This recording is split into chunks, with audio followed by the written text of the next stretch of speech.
মেঘ, চল না একটু বারান্দায় বসি, অনেক দিন তোমার সাথে চাঁদ দেখি না। সোফায় বসে টেবিলে পা তুলে ল্যাপটপে অফিসে একটা প্রেজেন্টেশন রেডি করছি। এই অসময়ে বৃষ্টিটা আমার সোহাকে আপতা চলে মেজাজটা খারাপ হয়ে গেল। হালকা বিরক্তি সুরে বললাম, তোমার সব সোহাগে আলাপের জন্য আমার সময় নেই, আমার অনেক কাজ পড়ে আছে, একটু একা থাকতে দেবে প্লিজ। কথাগুলো বলেই আবার ল্যাপটপে মাথা ঘুষলাম। এই প্রেজেন্টেশনটা রেডি হলে নতুন আর একটা হাতে পাবো। ল্যাপটপ থেকে মাথা তুলে দেখি রাত 12:25 বাজে। বৃষ্টির কথা ভাবতেই মনে পড়ল তখন মেয়েটার সাথে ওরকম ব্যবহার করাটা মোটেও ঠিক হয়নি। বিছানার কাছে গিয়ে দেখলাম কায়া ঘুমিয়ে আছে। কামিজটা সরে গিয়ে সাদা পেটটার কিছু অংশ দেখা যাচ্ছে। নিজেকে কন্ট্রোল করা খুব কঠিন হচ্ছে। টুপ করে বৃষ্টির পাশে গিয়ে শুয়ে পড়লাম। একটা হাত ওর জামা কলির পেটের উপর চালান করে দিয়ে ওর খোলা চুলে নাকটাকে ডুবিয়ে দিলাম। আস্তে আস্তে বৃষ্টির পেটের উপর স্লাইড করছি, যে মুহূর্তকে জড়িয়ে ধরবো। আমার মেয়েদের জমা পেটটা এখন তোমার ঘৃণার বস্তু, তাই না মেঘ? এরকম রোমান্টিক একটা মুহূর্তে বৃষ্টি এমন কিছু বলবে সেটা কোনোদিন আমার কাম্য ছিল না। আমি বৃষ্টিকে নিজের দিকে ফেরানোর চেষ্টা করছি, কিন্তু সে শক্ত হয়ে আছে। কয়েকবার চেষ্টা করার পর ওকে ছেড়ে দিলাম। তারপর একটা হ্যাঁচকা টান দিয়ে নিচের দিকে ফিরিয়ে নিলাম। চারদিকে আঁধার হলেও বাইরে থেকে আসা ল্যাম্পপোস্টের আলোয় ওর চোখের কোণটা চিকচিক করে উঠল। বৃষ্টি ভেবেছিল হয়তো আমার চোখে পড়বে না, তাই বার কয়েক চোখটাকে পিটপিটিয়ে পানিগুলোকে হারাল করে নিল। মেদ থাকলেও তোমার এই শরীর আমার, না থাকলেও আমার। শুধু তোমার শরীর না, তোমার রুহ, তোমার ভালোবাসা, তোমার ভালো খারাপ সব কিছুই আমার। সব কিছুতেই শুধু আমার অধিকার। তুমি আমার ভালোবাসা বৃষ্টি, আমার স্ত্রী, আমার অর্ধাঙ্গিনী। তোমার সব কিছুই আমার ভালো লাগা। আর আমি সরি তখনকার বিহেভিয়ারের জন্য। জানো তো মেঘ, অসুখ কখনো একদিনে বাঁধে না। বার কয়েক অনিয়ম করলে শরীর সহ্য ক্ষমতা হারিয়ে ফেলে, রোগ দানা বাঁধে। যাকে ঘুমিয়ে পড়ো, সকালে তোমার অফিস। আর কথা বলতে দেওয়া যাবে না, বড্ড অভিমান করে আছে মেয়েটা। ঠোঁট দিয়ে ওর ঠোঁট দুটো দখল করে নিলাম। বৃষ্টি এক হাত আমার চুলে আর এক হাত দিয়ে শার্ট খামচে ধরল। দু হাত দিয়ে ওর কোমর চাপটে ধরে নিজের সাথে মিশিয়ে নিলাম। অনেক দিন থেকে ভালোবাসা হয়নি বউটাকে। আজকে ভালোবাসা দিয়ে সব অভিযোগ মিটিয়ে দেব। আমার সময়ের উপরে যে তার অধিকার আছে, সে যে আমার অর্ধাঙ্গিনী। ঘুম ঘুম চোখে বিছানা হাতাচ্ছি। বৃষ্টিকে না পেয়ে চোখ খুলে এপাশ ওপাশ তাকালাম। জানালার পর্দাগুলো বাতাসে উঠছে। খুট করে শব্দ শুনে চোখ গেল ওয়াশরুমের দরজার দিকে। বৃষ্টি মাত্র গোসল ছেড়ে বের হচ্ছে।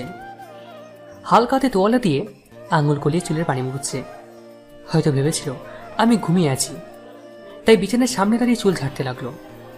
আমার উপর চোখ পড়তেই শরীরকে ড্রেসিং টেবিলের সামনে গিয়ে দাঁড়ালো। আমি সন্তপর্ণে বিছানা থেকে নেমে আলমারি খুলে একটা শাড়ি বের করলাম। অনেক সুন্দর করে শাড়িগুলো গুছিয়ে রেখেছে, কিন্তু উপরে 3 পিসে ছড়াছড়ি। আমি আলমারিটা বন্ধ করে বৃষ্টির পিছনে গিয়ে দাঁড়ালাম। সে এখনো চুল মুছতে ব্যস্ত। পিছন থেকে দু হাতে ওর পেট জড়িয়ে ধরলাম। হঠাৎ করে জড়িয়ে ধরায় বৃষ্টি হালকা ভয় পেয়ে গেল। ডান হাতটা আস্তে ওর বুকে উঠিয়ে জামার গলাটা ধরে সজোরে একটা টান মারলাম।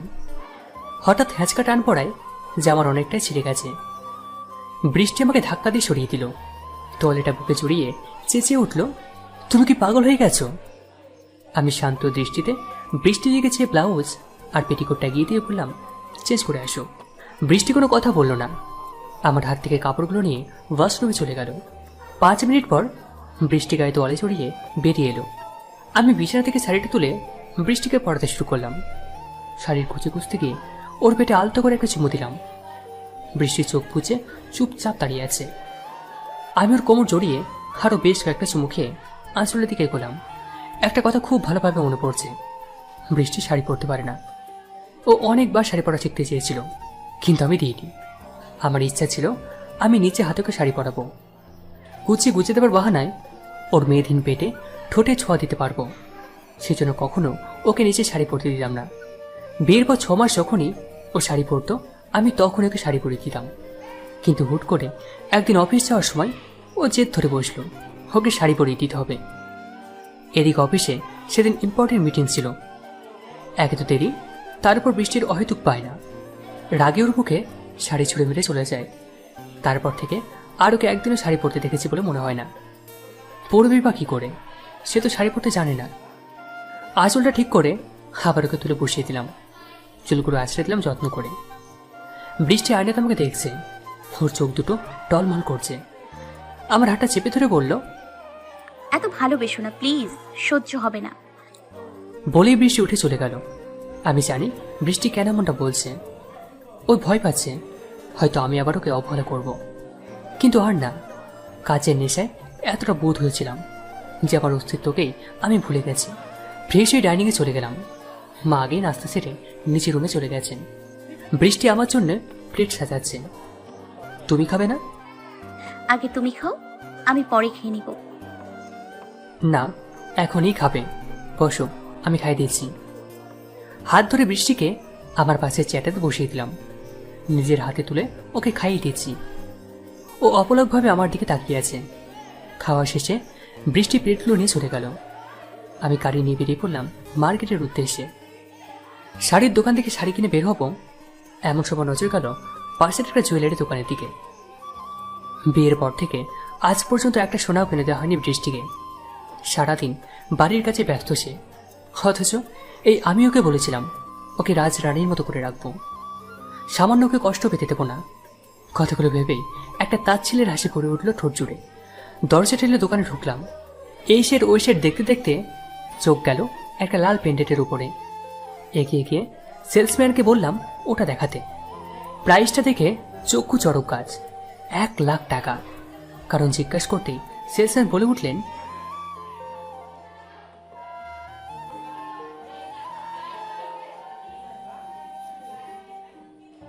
এই সামান্য একটা পাথরের পিছনে 1,00,000 টাকা খরচ করার পর মানে হয়?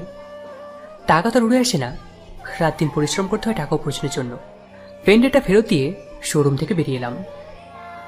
এমনি তো মেয়ে রূপের দেবাঙ্গে পাচ্ছে না, এমন ভাবখানা দেখায় যেন বিয়ে করে আমার ছেলের উপর মেহেরবানি করছে। আর এখন তো লাখ টাকার চাকরি পেয়েছে, আল্লাহ জানে আর কত কি দেখতে হবে। এসব আবল তবল বকতে বকতে মা গিয়ে ঘরে ঢুকলেন। মার ছোটবেলায় গিয়েছিলেন বৃষ্টির বাড়িতে হলুদ নিয়ে। সেখান থেকে ফিরেই মা চেঁচাচেঁচি শুরু করে দিয়েছেন। বৃষ্টিকে ফোন দিতেই ওপাশ থেকে বলে উঠল, একটু পর ফোন করো না প্লিজ, আমি মেহেদি পড়ছি। বৃষ্টি, মা তোমাদের বাসায়। আন্টি আমাকে হলুদ লাগানোর পর বাসায় একটা লেটার আসে। তোমার মনে আছে আমি আমেরিকার একটা মাল্টি ন্যাশনাল কোম্পানিতে জবের অ্যাপ্লাই করেছিলাম? ওরা আমাকে কনফার্মেশন লেটার পাঠিয়েছে, সাথে অ্যাপয়েন্টমেন্ট লেটারও। আমার এই মেল আইডি অফ থাকার কারণে ওরা চিঠি পোস্ট করে পাঠিয়েছে। কবে থেকে জয়েন করতে বলেছে? এই তো পরশু থেকে। বৃষ্টি, তুমি কি জবটা, পরশু তোমাদের বিয়ে তো? হ্যাঁ, পরশু বিয়ে তো। তুমি কি পরশু জবে জয়েন করছো? ওপাশ থেকে বৃষ্টি খিলখিল করে হেসে উঠল। অনেক কষ্টে হাসি থামিয়ে বলল, এই কথাটা শোনার জন্য তুমি এতক্ষণ থেকে তোতলাচ্ছ? মেঘ, তুমি পারো বটে। বিয়ের আসর থেকে কেউ চলে যায়? বলে আবার হাসতে লাগলো। মেঘ, রিল্যাক্স। কেন তো হাইপার হচ্ছ? এই জবটা আমি নিজের যোগ্যতায় পেয়েছি, সো যতদিন যোগ্যতা আছে ততদিন আমি এরকম হাজারো জব ইজিলি পেয়ে যাব। বাট তোমাকে হাতছাড়া করে জবের পেছনে ছুটলে আমি বুড়ি হয়ে যাব। তখন আমাকে সারা জীবন সলমান খানের মতো আয় বুড়ো হয়ে থাকতে হবে। আমি কাঁপা কাঁপা কণ্ঠে আবার জিজ্ঞেস করলাম, বৃষ্টি, তুমি কি জব জয়েন? আরে বাবা, কতবার বলবো করবো না করবো না করবো না? এই তুমি বারবার প্রশ্ন করলে কিন্তু আমি মত পাল্টে দিব। বৃষ্টির কথা শুনে বেশ স্বস্তি পেলাম। মনে হলো যেন বড় একটা পাথর নেমে গেল বুক থেকে। তোমাকে মত পাল্টাতে হবে না, তুমি মেহেদি ডিজাইন পাল্টাও। মানে? কুট করে ফোনটা কেটে দিলাম। দিনগুলোর কথা মনে পড়তেই ঠোঁটের কোণে হালকা হাসি ফুটে উঠল। সত্যি, সবাই মানুষকে অনেকটাই পাল্টে দেয়। যে মেয়েটা আমার জন্য লাখ টাকা চাকরি, একটা ওয়েল সেটেলড ক্যারিয়ার হাসি মুখে ছেড়ে দিয়ে এসেছিল, আজকে সেই মেয়েটার জন্য সামান্য একটা গিফট কিনতেও আমার ভ্রু কুঁচকে যাচ্ছে। অ্যাকাউন্ট ব্যালেন্স চেক করে দেখলাম 2.5 লাখ টাকা পড়ে আছে। মান্থ স্যালারি হয়তো এখনো তোলা হয়নি। গার্লফ্রেন্ড হলে হয়তো কেনার সময় দুবার ভাবতাম না, কিন্তু সে তো আমার অর্ধাঙ্গিনী। হাজারটা অবহেলা সত্ত্বেও সে আমাকে ছেড়ে যাবে না। ফিটে গিয়ে সে পেন্ডেটা কিনে আনলাম। বাড়ি ফিরে দেখি বৃষ্টি মায়ের মাথায় তেল মালিশ করে দিচ্ছে, তারপর চুল আঁচড়ে সুন্দর করে বেনি করে দিল। দুজনে গল্প করছে আর খিলখিল করে হাসছে। আমার মনে হচ্ছে আমি বউ শাশুড়িকে নয়, তুই বান্ধবীকে দেখছি। ওরা আপন মনে গল্প করে যাচ্ছে, আশপাশে কোনো খেয়ালই নেই তাদের। আমি হালকা গলা চিরে ওদের পাশে গিয়ে বসলাম। কি ব্যাপার মামি, ছেলের বউকে পেয়ে ছেলেকে ভুলে গেলে? মা কপট রাগ দেখিয়ে বললেন। খবরদার, বৃষ্টিকে ছেলের বউ বলবি না, ও আমার আর একটা মেয়ে। বলেই বৃষ্টির পথে হাত বুলিয়ে দিলেন। আমি মার হাতে একটা ব্যাগ ধরিয়ে দিলাম। এই নে, এটা কি রে? খুলেই দেখো না মা। মা ব্যাগটা খুলে শাড়িটা বের করলেন। খুশিতে তার চোখ দুটো চকচক করে উঠল, কারণ বাবা প্রায় মাকে এ ধরনের শাড়ি কিনে দিতেন। মা তোমাকে কি চোখের পানি মোছার জন্য এই শাড়িটা কিনে দিয়েছে? তোমার ছেলে চোখের পানি মুছো। বৃষ্টির কথায় মা হালকা হেসে শাড়ি নিয়ে রুমে চলে গেলেন। আমি জানি মা এখন আমাদের ফ্যামিলির অ্যালবাম বের করে ছবি দেখাবেন। আমি বৃষ্টিকে লাঞ্চ রেডি করতে বলে ঘরে চলে এলাম। বৃষ্টি রুমে ঢুকতে পিছন থেকে ওর চোখ দুটো চেপে ধরলাম। গুটি গুটি পায়ে এগিয়ে নিয়ে ওকে বিছানায় বসিয়ে দিয়ে শাড়ি আর পেন্ডেন্টটা ওটাতে ধরিয়ে দিলাম। বৃষ্টি শাড়িটাতে একবার হাত বুলিয়ে বিছানাটা এক কোণায় রেখে উঠে চলে গেল। আমি গিয়ে ওর কাঁধে হাত রাখতেই আমার বুকে ঝাঁপিয়ে ছোট বাচ্চাদের মতো কাঁদতে লাগলো। আমিও দু হাতে ওকে বাহুবন্দি করে নিলাম। খুব জোরে আঁকড়ে ধরেছে আমাকে ও। ওকে থামানোর কোনো বস্তু তো আমার নেই। কাঁদুক না একটু, অভিমান আর কষ্টগুলো যদি চোখের পানি হয়ে ঝরে যাক, যাক না, তাতে ক্ষতি কি? মেঘ, আমার শাড়ি গহনা কিচ্ছু চাই না, আমার তোমাকে চাই, তোমার সময় চাই। এই শাড়ি গহনা দিয়ে ঘন্টা দুয়েকের জন্য হয়তো আমার ঠোঁটে হাসি ফুটবে, কিন্তু খরচ করা টাকাটা ফিরিয়ে আনার জন্য তুমি আবার আমাকে ভুলে কাজে ব্যস্ত হয়ে যাবে, যেটা আমাকে প্রতিটা মুহূর্তে কুড়ে কুড়ে খাবে। আমার চাই না এসব মেঘ। আমি দু হাতে বৃষ্টির গাল ধরে ওর কপালে আলতো করে একটা চুমু খেলাম। আমার সবটা সব সময় তোমার, আমার সব কিছুতে সবচেয়ে বেশি তোমার অধিকার। এখন কান্না বন্ধ করে শাড়িটা পরে এসো। গত সপ্তাহে নতুন শার্টটা কিনলাম, আর আজ তুমি কেড়ে দাগ বসিয়ে দিলে। এখন আবার খাটনি কাটতে হবে নতুন শার্ট কেনার জন্য। মেঘ, নিছক চেঁচিয়ে বৃষ্টি আমার বুকে হালকা ঘুষি মারতে লাগলো। খুশিতে চকচক করছে ওর চোখ দুটো। আমি চাই না ওর খুশিটা ওর কাছ থেকে কেড়ে নিক। ওর উপর কোনো আঁচড় আমি আসতে দেবো না। এখন যাও, শাড়িটা পরে এসো, আমরা আজকে বাইরে ডিনারে যাব। নেমেষে বৃষ্টির মুখটা কালো হয়ে গেল। কি হলো, যাবেন আমার সাথে? মেঘ মা, উনি তো বাসায় একা থাকবেন, ওনার মেডিসিন, ওনাকে এভাবে একা রেখে যাওয়া ঠিক হবে না। বৃষ্টি, তুমি মায়ের কথা চিন্তা করো না। আমি রামেশের খালাকে বলে দিয়েছি, উনি রাতে এসে মাকে খাইয়ে ওনাকে মেডিসিন খাইয়ে দেবে। এবার হ্যাপি? আমার উত্তর শুনে বৃষ্টি খুশি মনে চেঞ্জ করতে চলে গেল। আমার এইচএসসি পরীক্ষার সময় বাবা মারা যান। তারপর থেকে অনেক কষ্ট করে মা আমাকে পড়াশোনা করিয়েছেন। আমার সব আহ্লাদ, সব ইচ্ছা পূরণ করেছেন। বাবা মারা যাওয়ার পর থেকে মা খুব খিটখিটে হয়ে যান। তার মনের মধ্যে এই ভয়টা ঢুকে যায় যে হয়তো আমাকে বিয়ে দিলে আমার অর্ধাঙ্গিনী আমাকে তার কাছ থেকে সরিয়ে দেবে, আমাদের মা ছেলের সম্পর্কে ফাটল ধরাবে। কিন্তু বিয়ে না দিয়েও তো উপায় নেই। তাই মা ঠিক করলেন আমার খালাতো বোন আপনার সাথে আমার বিয়ে দেবেন। নিজেদের মধ্যে বিয়ে দিলে আমাকে হারানোর ভয় থাকবে না। আমার স্ত্রী চাইলেও আমাকে মায়ের কাছ থেকে দূরে নিয়ে যেতে পারবে না। তাই বৃষ্টির সাথে আবার বিয়ের সময় মা ঘোর বিরোধিতা করেন। শুধু মা জেদের জন্যেই বৃষ্টির সাথে আমার বিয়ে দিতে বাধ্য হন মা। বিয়ের পর থেকে বৃষ্টির সাথে মায়ের কিটকট লেগেই থাকতো। প্রথম বিষয়টা উপভোগ করলেও দিন দিন অসহ্য হয়ে ওঠে। আমার কেন জানি মনে হতে লাগলো মা যা বলেন সবকিছু ঠিকই বলেন। বৃষ্টি হয়তো আর বাকিদের মতো মায়ের সাথে খারাপ বিহেভ করছে। একদিন অফিস থেকে মাত্র বাসে ফিরেছি। মায়ের ঘরে গিয়ে দেখি মা তসবি গুনছেন আর নিঃশব্দে কাঁদছেন। মায়ের চোখের পানি দেখে আমার বুকটা কেঁপে উঠল। মা, কি হয়েছে? তুমি কাঁদছো কেন? বাবারে, আমার হাজারবার নিষেধ করা সত্ত্বেও তুই বৃষ্টিকে আমার বাসায় বউ করে আনলি। ওর জায়গায় আজ আফরা থাকলে হয়তো আজ এমনটা করতো না। মায়ের কথা শুনে মেজাজটা খুব খারাপ হয়ে গেল। তাহলে কি সত্যি বৃষ্টি?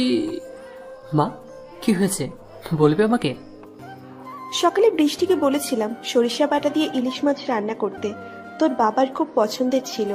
ওনার খুব ইচ্ছে ছিল তোর যখন বিয়ে হবে ছেলের বউয়ের হাতে সরিষা ইলিশ খাবেন। দুপুরে রান্নাঘরে পানি আনতে গিয়ে দেখি রামিসা রান্না করছে আর বৃষ্টি ঘরে বসে আছে পানিতে হাত ডুবিয়ে। মায়ের কথা শুনে প্রচন্ড রাগ উঠল। বৃষ্টি কখনো এমনটা করবে আমি ভাবতেও পারিনি। রাগে গজরাতে গজরাতে রান্নাঘরে গিয়ে দেখি বৃষ্টি আর আমি সেখানে মিলে রাতের খাবার রেডি করছে।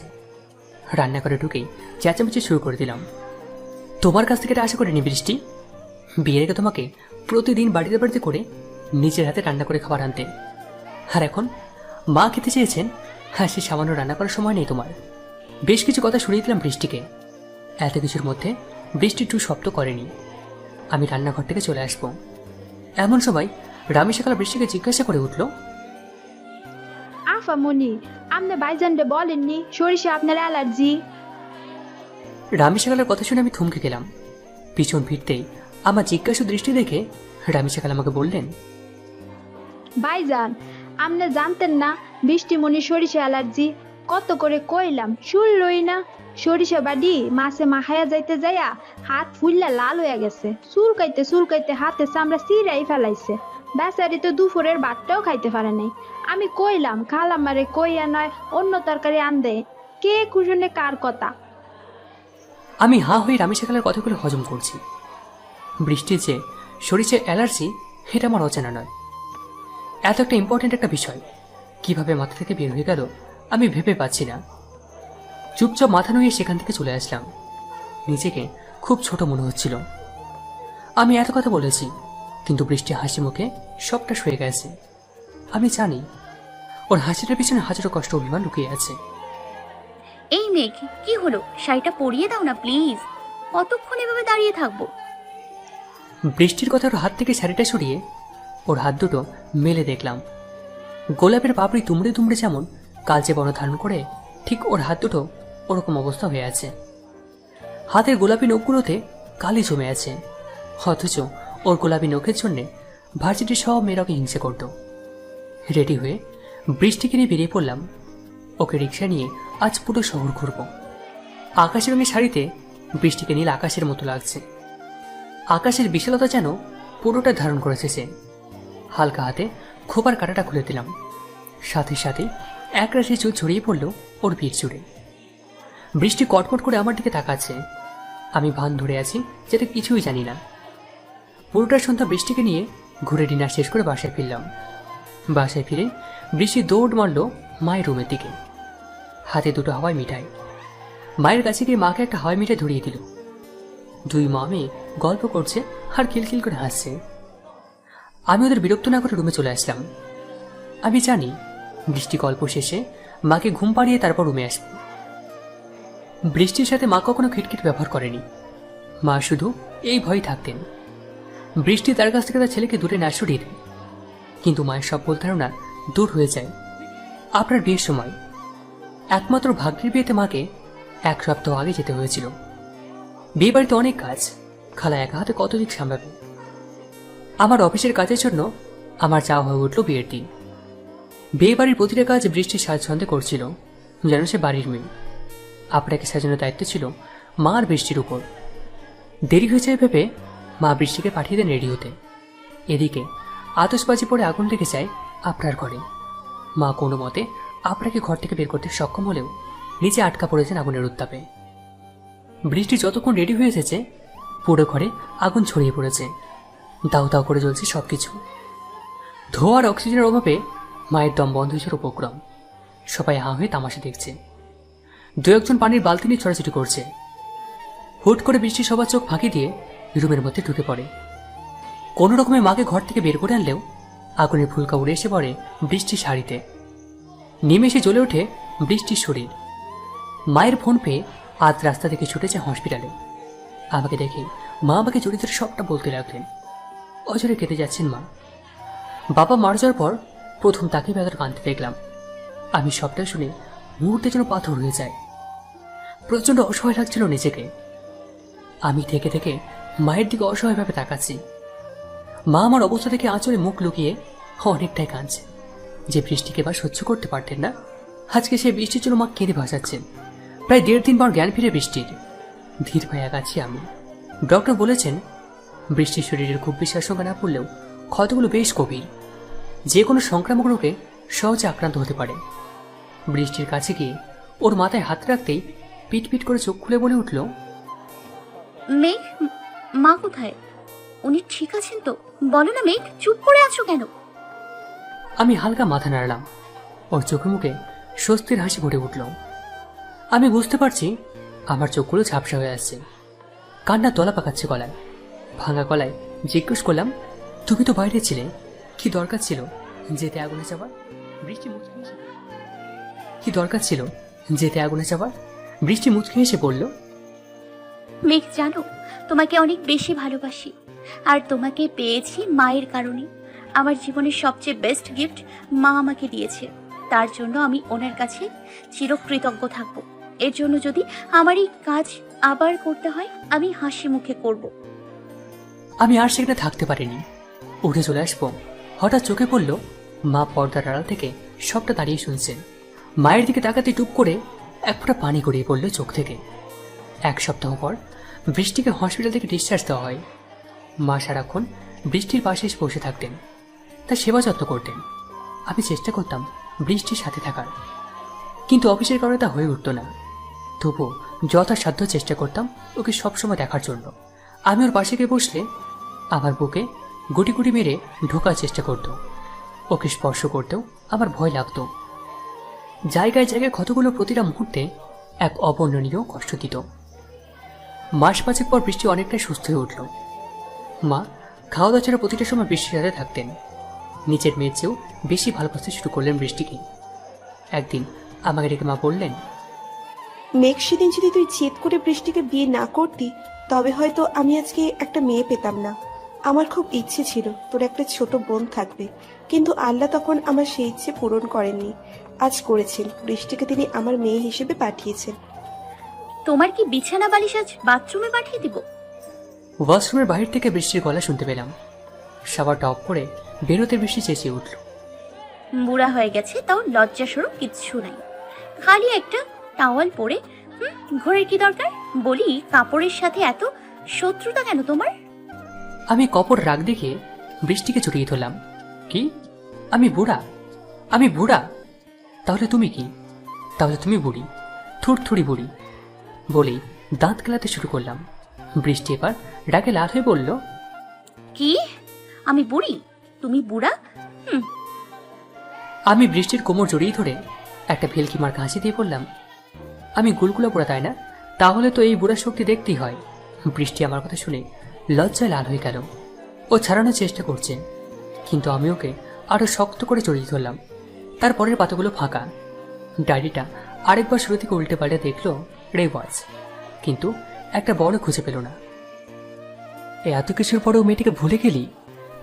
মেলবোর্নের ব্ল্যাক পার্ল বারে বসে মদ গিলছে মেঘ। ককটেলের জন্য বিখ্যাত এই বারে প্রায় আনাগোনা চলে তার। অস্ট্রেলিয়ার সবচেয়ে এক্সপেন্সিভ বারগুলোর হলো একটি ব্ল্যাক পার্ল। বারের এক কোনায় বসে একের পর এক প্যাক গিলে চলেছে সে। চোখ দুটো লাল বর্ণ ধারণ করে আছে, নেশায় চুরমার সে, তবুও মদ খাচ্ছে। হঠাৎ করে রেওয়াজের গলা শুনে এক চুমুকে প্যাকটা শেষ করে তার দিকে চোখ তুলে তাকালো। মানে? কোনো রকমের টলতে টলতে বলল সে। মেঘের সামনে টেবিলে ডায়েরিটা রাখলো রেওয়াজ। লাল কভারে মোড়ানো ডায়েরিটা দেখে নেশাগ্রস্ত অবস্থাতেও চিনতে অসুবিধা হয়নি তার। চিলের মতো ছো মেরে মুহূর্তে ডায়েরিটা কেড়ে নিল সে। মেঘের কাছ থেকে কোনো উত্তর না পেয়ে বেশ বিরক্তির সুরে রেওয়াজ জিজ্ঞেস করল, মেঘ, কিছু বলছি তোকে। কিভাবে পারলি ওকে ভুলে যেতে? কার কথা বলছিস? মেঘ, তুই ভালো করে জানিস আমি কার কথা বলছি। আই এম টকিং আউট বৃষ্টি। হুইস্কির গ্লাসটা শক্ত করে চেপে ধরল মেঘ। নিজের রাগকে কন্ট্রোল করে বলল, আমি ওর ব্যাপারে কথা বলতে চাই না। She is my past. শেষ পেগটুকু গলায় ঢেলে উঠে চলে যাচ্ছিল মেঘ। ওর কাঁধে ভর দিয়ে থামালো Rewaz. She is not your past, she is your wife. Wife কথাটা শুনেই মেঘের মেজাজ তুঙ্গে উঠে গেল। রেওয়াজের কলার চেপে চেঁচিয়ে উঠল, she is not my wife, damn it. সে এখন অন্য কারোর অর্ধাঙ্গিনী। বলেই রেওয়াজকে ধাক্কা দিয়ে চলে গেল মেঘ। রাগে গা জ্বলে যাচ্ছে তার। কোনো রকমে গাড়িতে বসে ফুল স্পিডে চালিয়ে বাসায় আসলো সে। মাঝরাতের কারণে রাস্তায় তেমন কোনো গাড়ি নেই। বাসায় ঢুকে স্টোর রুমে চলে গেল সে। লাইট জ্বালিয়ে পাগলের মতো কিছু খুঁজতে লাগলো। এদিক ওদিক খুঁজে একটা বড় লাগেজ খুঁজে পেল সে। লাগেজ খুলে একটা ছবি হাতে নিল সে। বৃষ্টির আর তার বিয়ের ছবি। বিয়ের দিন সবাই যখন খাওয়া আর সেলফি তোলা নিয়ে ব্যস্ত, সেই ফাঁকে টুক করে একটা চুমু বসিয়েছিল বৃষ্টি মেঘের গালে।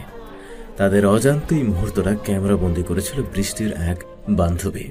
বিয়ের সময় বেশিরভাগ নতুন বউকে লজ্জা পেতে দেখা যায়, কিন্তু বৃষ্টি কিস করার পর থেকেই মেঘের গাল দুটো টমেটোর মতো লাল হয়ে থাকে। সেই নিয়ে বৃষ্টির ফ্রেন্ডরা বেশ খানিকক্ষণ হাসাহাসি করেছিল।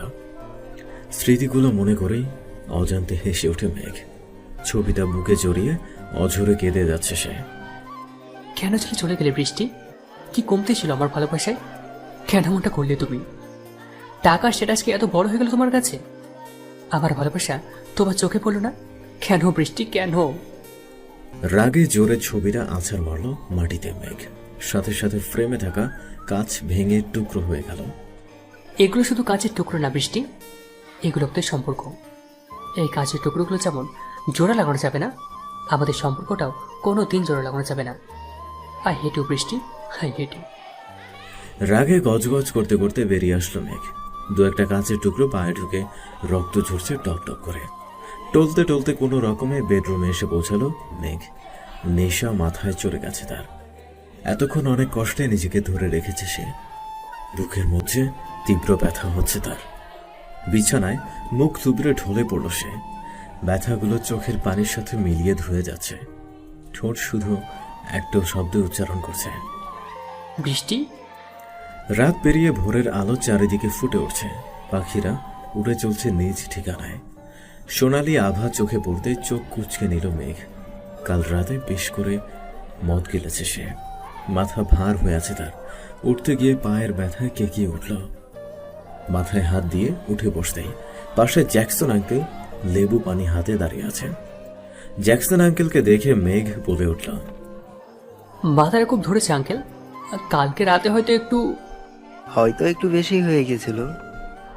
আর হবে না মেঘ বাবা, গত 5 বছর থেকে এই এক কথাই শুনে আসছি। কাল রাতে তো পাটা কেউ ছাড়েননি। কি অবস্থা করেছেন নিজের? মেঘ হালকা হেসে উঠে গিয়ে লেবু পানিটা খেয়ে নিল। এখন অনেকটা ভালো লাগছে তার। মেঘ বাবা, রাওয়াজ বাবা এসেছেন, নিচে বসে আছে। চাচা আপনি চান আমি ফ্রেশ হয়ে আসছি। ফ্রেশ হয়ে কফির মগ হাতে নিয়ে নিচে নামলো মেঘ। রেওয়াজ সোফায় গিয়ে বসে ম্যাগাজিন পড়ছে। মেঘ গিয়ে রেওয়াজের সামনে মুখোমুখি হয়ে বসল। রেওয়াজ তখনও এক মনে ম্যাগাজিনের পাটা উল্টাচ্ছে। মেঘ বেশ উসখুস করছে। বেশ খানিকক্ষণ দ্বিধা দ্বন্দ্বে কাটানোর পর মেঘ মুখ খুলল। রেওয়াজ, আসলে তুই গেস্ট রুম পরিষ্কার করার সময় সার্ভেন্টের ডায়েরিটা খুঁজে পাই। আমি জানি মেঘ, কারো পারমিশন ছাড়া তার ডায়েরি পড়া খারাপ, বাট তোর আর আমার সম্পর্কে হয়তো এটাই ভুল কিছু না বলে আমি মনে করি। কথাগুলো বলে ম্যাগাজিনটা বন্ধ করে সামনে টি টেবিলে রাখলো রেওয়াজ। মেঘ অনেকটা অবাক হয়ে দেখছে রেওয়াজকে। এই কথাটাই সে এতক্ষণ থেকে বলার চেষ্টা করছিল, কিন্তু কিভাবে কি শুরু করবে সেটা বুঝে উঠতে পারছিল না। রেওয়াজের বাসা থেকে আসার সময় ডায়েরিটার কথা প্রায় ভুলেই গিয়েছিল সে। নিজের উপর রাগ উঠছে তার। সেদিন ডায়েরিটা রেখে না আসলে আজকে এই ঝামেলা পোহাতে হতো না। বৃষ্টি কোথায় মেঘ?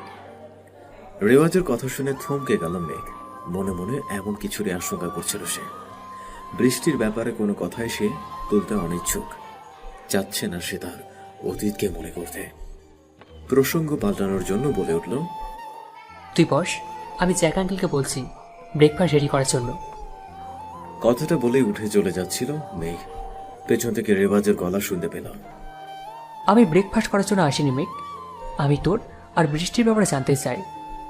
মেঘ রেওয়াজের দিকে ফিরে তাকিয়ে বলল, বৃষ্টির আর আমার ব্যাপারে কথা বলার কিছু নেই রেওয়াজ, তুই অযথা কথা পাঠাচ্ছিস। রেওয়াজ এবার একটু নড়ে চড়ে বসে বলল, মেঘ, তুই আমার ছোটবেলার বন্ধু। সেই ছোট্টবেলা থেকে আমরা একসাথে বড় হয়েছি। আমাদের দুজনের শৈশব একসাথেই কেটেছে। তোর আর আমার মধ্যে সিক্রেট বলতে কিছুই ছিল না। কলেজ পাশ করে আমি হায়ার স্টাডিজের জন্য ইউএস চলে যাই। আঙ্কেল মারা যাওয়ায় তুই ফ্যামিলির হাল ধরতেই দেশে থেকে গেলি। গ্র্যাজুয়েশন কমপ্লিট করে বৃষ্টিকে বিয়ে করলি। আমি ভিসা এসের জন্য তোদের বিয়েতে অ্যাটেন্ড করতে পারিনি, কিন্তু বিয়ের পর তুই পুরোটাই পাল্টে গেলি মেঘ। সারাদিন ব্যস্ত তুই, কল রিসিভ করতি না। সোশ্যাল মিডিয়া কী জিনিস সেটা তো ভুলেই গেছিলি প্রায়। হুট করে একদিন ফোন করে বললি অস্ট্রেলিয়ায় আসবি। তোর জন্য আমার দরজা সব সময় খোলা ছিল। এখানে এসে আমার কোম্পানিতে জয়েন করলি। নিজের পরিশ্রম আর মেধা দিয়ে নিজের কোম্পানি দাঁড় করালি। ঢাকায় সামান্য 50,000 টাকা বেতন চাকরি করা মেঘ আজকে $1 মিলিয়ন মালিক। এক নাগারে কথাগুলো বলে হাঁপাতে লাগলো রেওয়াজ। চোখে মুখের রাগে লাল হয়ে আছে। মেঘ কফির মগটা রেখে আবার সোফায় গিয়ে বসে পড়ল।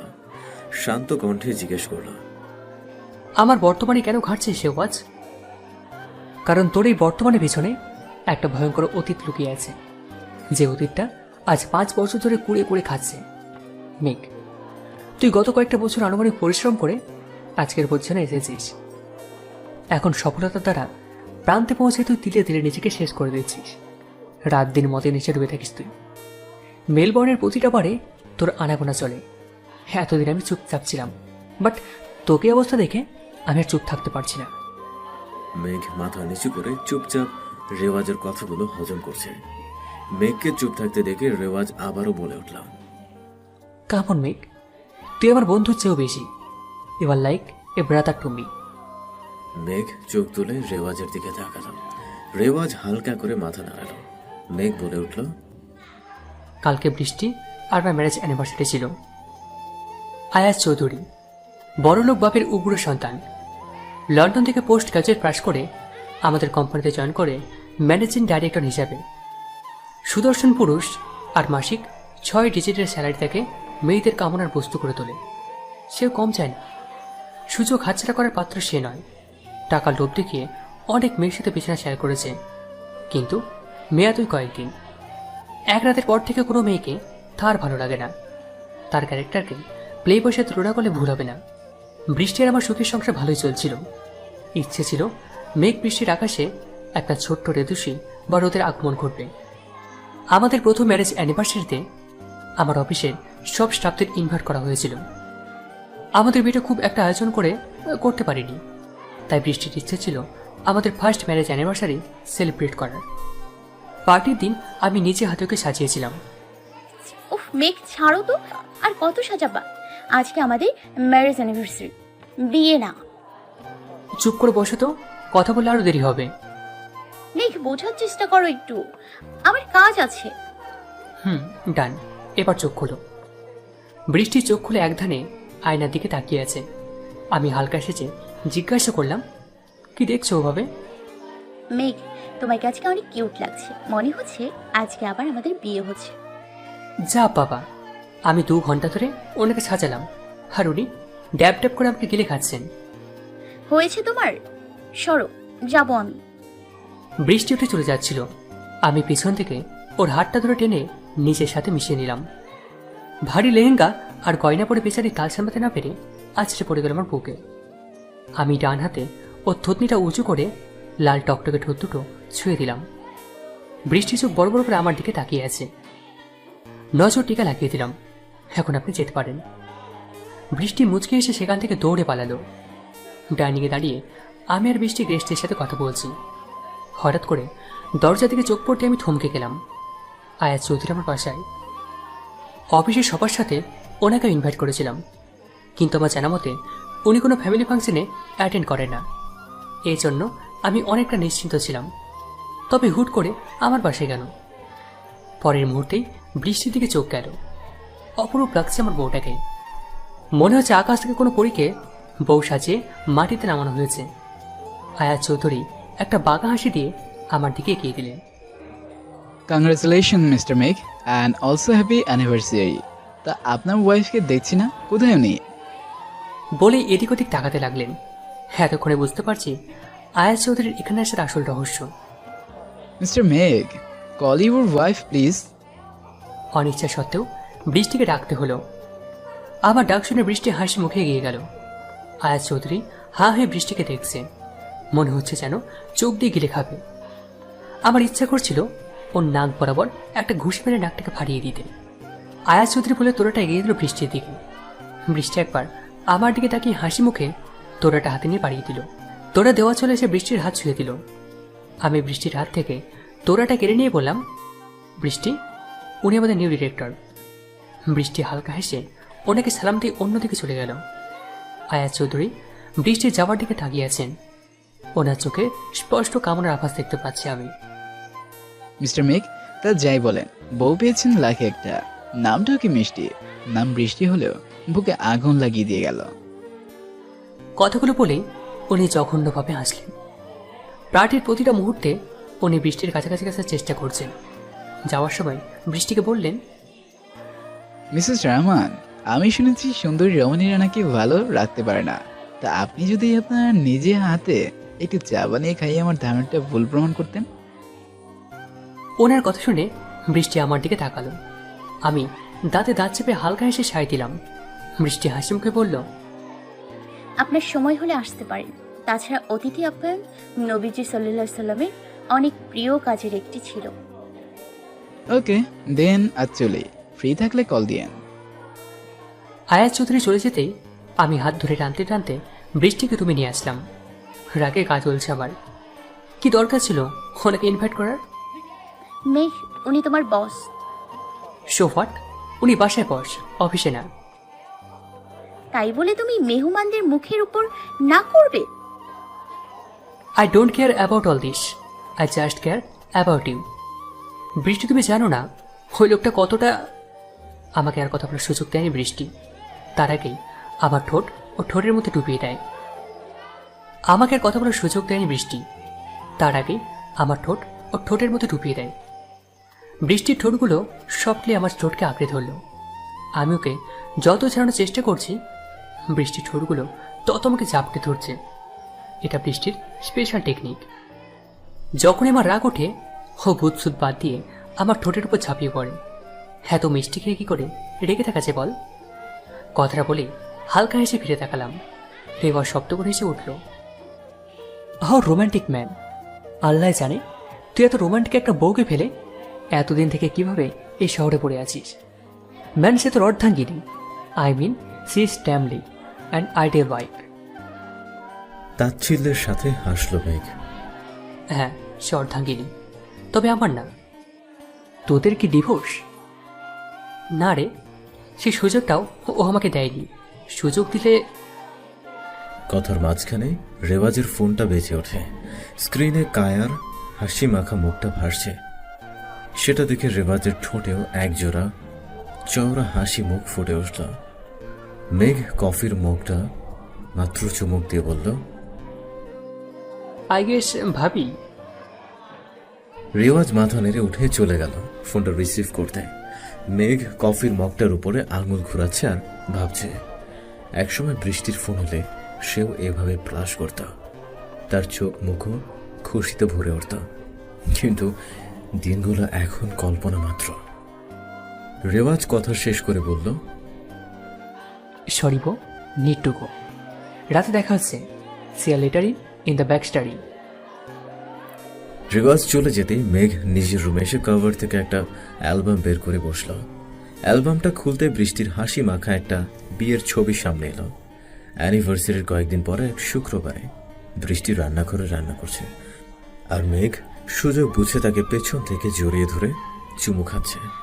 কখনো পেটে স্লাইড করছে, কখনো বা কপালের উপর নেমে আসা অবাধ্য চুলগুলোকে ফোঁ দিয়ে উড়িয়ে দিচ্ছে। বৃষ্টির চেহারায় রাগী ভাব ধরে রাখলেও মুখে কিছুই বলছে না। সেও স্বামীর দুষ্টুমিগুলো উপভোগ করছে। এমন মিষ্টি কিছু দুষ্টুমি প্রতিটা মেয়ে তার স্বামীর কাছে আশা করে থাকে। মেঘ পেছন থেকে বৃষ্টিকে কাতুকুতু দেবে অমন সময় কলিং বেল বেজে উঠল। মুহূর্তে মেঘের চেহারাটা বাংলার 5-এর মতো হয়ে গেল। মেঘ মনে মনে যে বেল বাজিয়েছে তার 14 গোষ্ঠী উদ্ধার করতে লাগল। দরজাটা খুলতে মেঘ যেন 1000 ভোল্টের একটা ঝটকা খেল। আয়াজ চৌধুরী তার বাসার সামনে দাঁড়িয়ে, তার ঠোঁটে একটা জঘন্য নোংরা হাসি ঝুলছে। কিচেন থেকে বৃষ্টি হাত মুছতে মুছতে বেরিয়ে এলো। কে এসছে মেঘ? বৃষ্টির গলার আওয়াজ শুনে আয়াজ চৌধুরী তার দিকে নজর দিলেন। শাড়ির একটা কোণা কোমরে গোছা, সাদা মসৃণ পেট দৃশ্যমান। বৃষ্টির কোমরের ভাঁজে চোখ আটকে আছে আয়াজ চৌধুরীর। বৃষ্টি বুঝতে পেরে আঁচলটা খুলে মাথায় উড়িয়ে নিল, তারপর হাসি মুখে এগিয়ে এলো। বৃষ্টিকে দেখে আয়াজ চৌধুরী বলে উঠল, এদিক দিয়ে যাচ্ছিলাম তো, তাই ভাবছিলাম বৃষ্টির হাতে এক কাপ চা খেয়ে যাই, ইফ ইউ ডোন্ট মাইন্ড। মেঘ কিছু বলার আগেই এরা হাসি মুখে ভালোবাসার এরকম আরো অনেক গল্প পেতে এক্ষুনি সাবস্ক্রাইব করুন আমাদের খোকুস ফিল্ম চ্যানেলটিকে এবং পাশে থাকা বেল আইকনটি প্রেস করে দিন। ধন্যবাদ। Stay with us. আরে আসেন না, বাইরে কেন, ভেতরে আসেন। মেঘ যতটা না অবাক হয়েছে তার চেয়ে বেশি রাগ করেছে বৃষ্টির উপরে। কি দরকার খাল কেটে কুমির আনার? আয়াজ চৌধুরী কথার ছলে লাঞ্চ আওয়ার পর্যন্ত দেরি করলেন। ভদ্রতার খাতিরে বৃষ্টিও তাকে লাঞ্চ করে যাওয়ার জন্য জোরাজোরি করতে লাগলো। আয়াজ চৌধুরী যেন এটারই অপেক্ষা ছিলেন। এক বাক্যে তিনি রাজি হয়ে গেলেন। মেঘ সবটা দেখছে আর রাগে ফুঁসছে, না পারছে সইতে, না পারছে কিছু বলতে। লাঞ্চ শেষে আয়াজ চৌধুরী তৃপ্তির ঢেকুর ছেড়ে বললেন, ধন্যবাদ আমার ধারণাটিকে ভুল প্রমাণ করার জন্য। মেঘ সাহেব, আপনি সত্যি অনেক লাকি বৃষ্টির মতো ওয়াইফ পেয়ে। He is such an ideal wife. মেঘ অনিচ্ছা সত্ত্বেও হাসল। আয়াজ চৌধুরী চলে যেতেই বৃষ্টি বলে উঠল, মেঘ, আমি জানি উনি বাসায় না অফিসে তোমার বস, কিন্তু বাসায় আসা কোনো মেহমানকে আমি অসম্মান করতে পারবো না। বৃষ্টি তুমি জানো না উনি অনেক বড় playboy. So what Megh? What do mean by so what Brishti? He is damn playboy and you are saying so what. তুমি কি সামান্য আন্দাজ করতে পারছো না উনি কেন বারবার আমাদের সামনে কাছে চেষ্টা করছেন? বৃষ্টির দু হাত ধরে চেঁচিয়ে উঠল মেঘ। আহ মেঘ, ছাড়ো আমাকে, লাগছে। লাগুক, এর চেয়ে কয়েকগুণ বেশি কষ্ট আমাকে লেগেছে। তুমি আর রাজসৌদের সাথে কথা বলবে না, এটা আমার ফাইনাল কথা। না হলে তোমার আর আমার রাস্তা আলাদা। কথাগুলো বলে বৃষ্টিকে ধাক্কা দিয়ে চলে গেল মেঘ। বৃষ্টি চেয়ে আছে মেঘের যাওয়ার পানে, ঠোঁটে তাচ্ছিল্যের হাসি। আজ তাদের সম্পর্কে ভালোবাসার বদলে হিংসা আর সন্দেহ বেশি বিরাজ করছে। তাদের সম্পর্কে বুনিয়াদ হয়ে দাঁড়িয়েছে তৃতীয় এক ব্যক্তির সাথে সম্পর্ক। টুপ করে এক ফোঁটা জল গড়িয়ে পড়ল তার চোখ বেয়ে। প্রতিটা সম্পর্কের বাঁধন থাকে সম্পর্কের সাথে যুক্ত মানুষগুলোর হাতে। ঘড়ির সুতোয় বেশি ঢিল দিলে ঘড়ি কেটে যায়, আর বেশি টান দিলে হাত কেটে যায়। সম্পর্কগুলোও ঠিক তেমনি। সন্দেহ সম্পর্কের ভিত নড়েবড়ে করে দেয়, আর অতিরিক্ত ভালোবাসা দূরে সরিয়ে দেয়। মেঘ বর্তমানে সম্পর্কের এই গোলক ধাঁধায় আটকে আছে। একদিকে আয়াজ চৌধুরীর লক্ষণ তার কাছে ভালো লাগছে না, অন্যদিকে বৃষ্টিকে নিয়ে তার চিন্তার কোনো শেষ নেই। তার চেয়েও বেশি তাকে কুরে কুরে খাচ্ছে বৃষ্টির প্রতি তার ব্যবহার। কিভাবে পারল সে বৃষ্টির সাথে এতটা জঘন্য ব্যবহার করতে? নিজের ওপর প্রচন্ড রাগ হচ্ছে তার। বাসার সামনে এসে 1 ঘন্টা থেকে ঘুরঘুর করছে সে। বৃষ্টিকে কিভাবে ফেস করবে সে? মাকেই বা কি বলবে? হঠাৎ মনে হলো তার কাছে বাসার ডুপ্লিকেট চাবি আছে। চুপ করে চোরের মতো নিজের বাড়িতে ঢুকছে। মনে মনে ভাবছে, কি দিন অ্যালডোডে মেখা, নিজের বাড়িতে নিজেকে চোর লাগে। এপাশ ওপাশ উকি দিয়ে রুমের দিকে আগাচ্ছে সে। ডিনার রেডি আছে, হাত মুখ ধুয়ে আসো। পেছন থেকে বৃষ্টির গলা শুনে থমকে দাঁড়ালো সে। সেখানেই মাথা নিচু করে দাঁড়িয়ে গেল।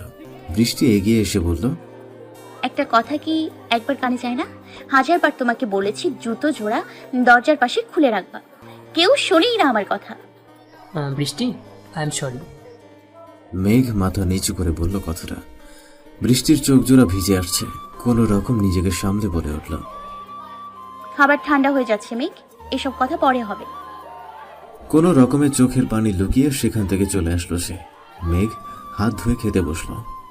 ভাতের লোকমা মুখে দিতে মনে হলো বৃষ্টিও তো এখনো কিছু খায়নি। মেঘকে ছাড়া কখনোই সে খায় না।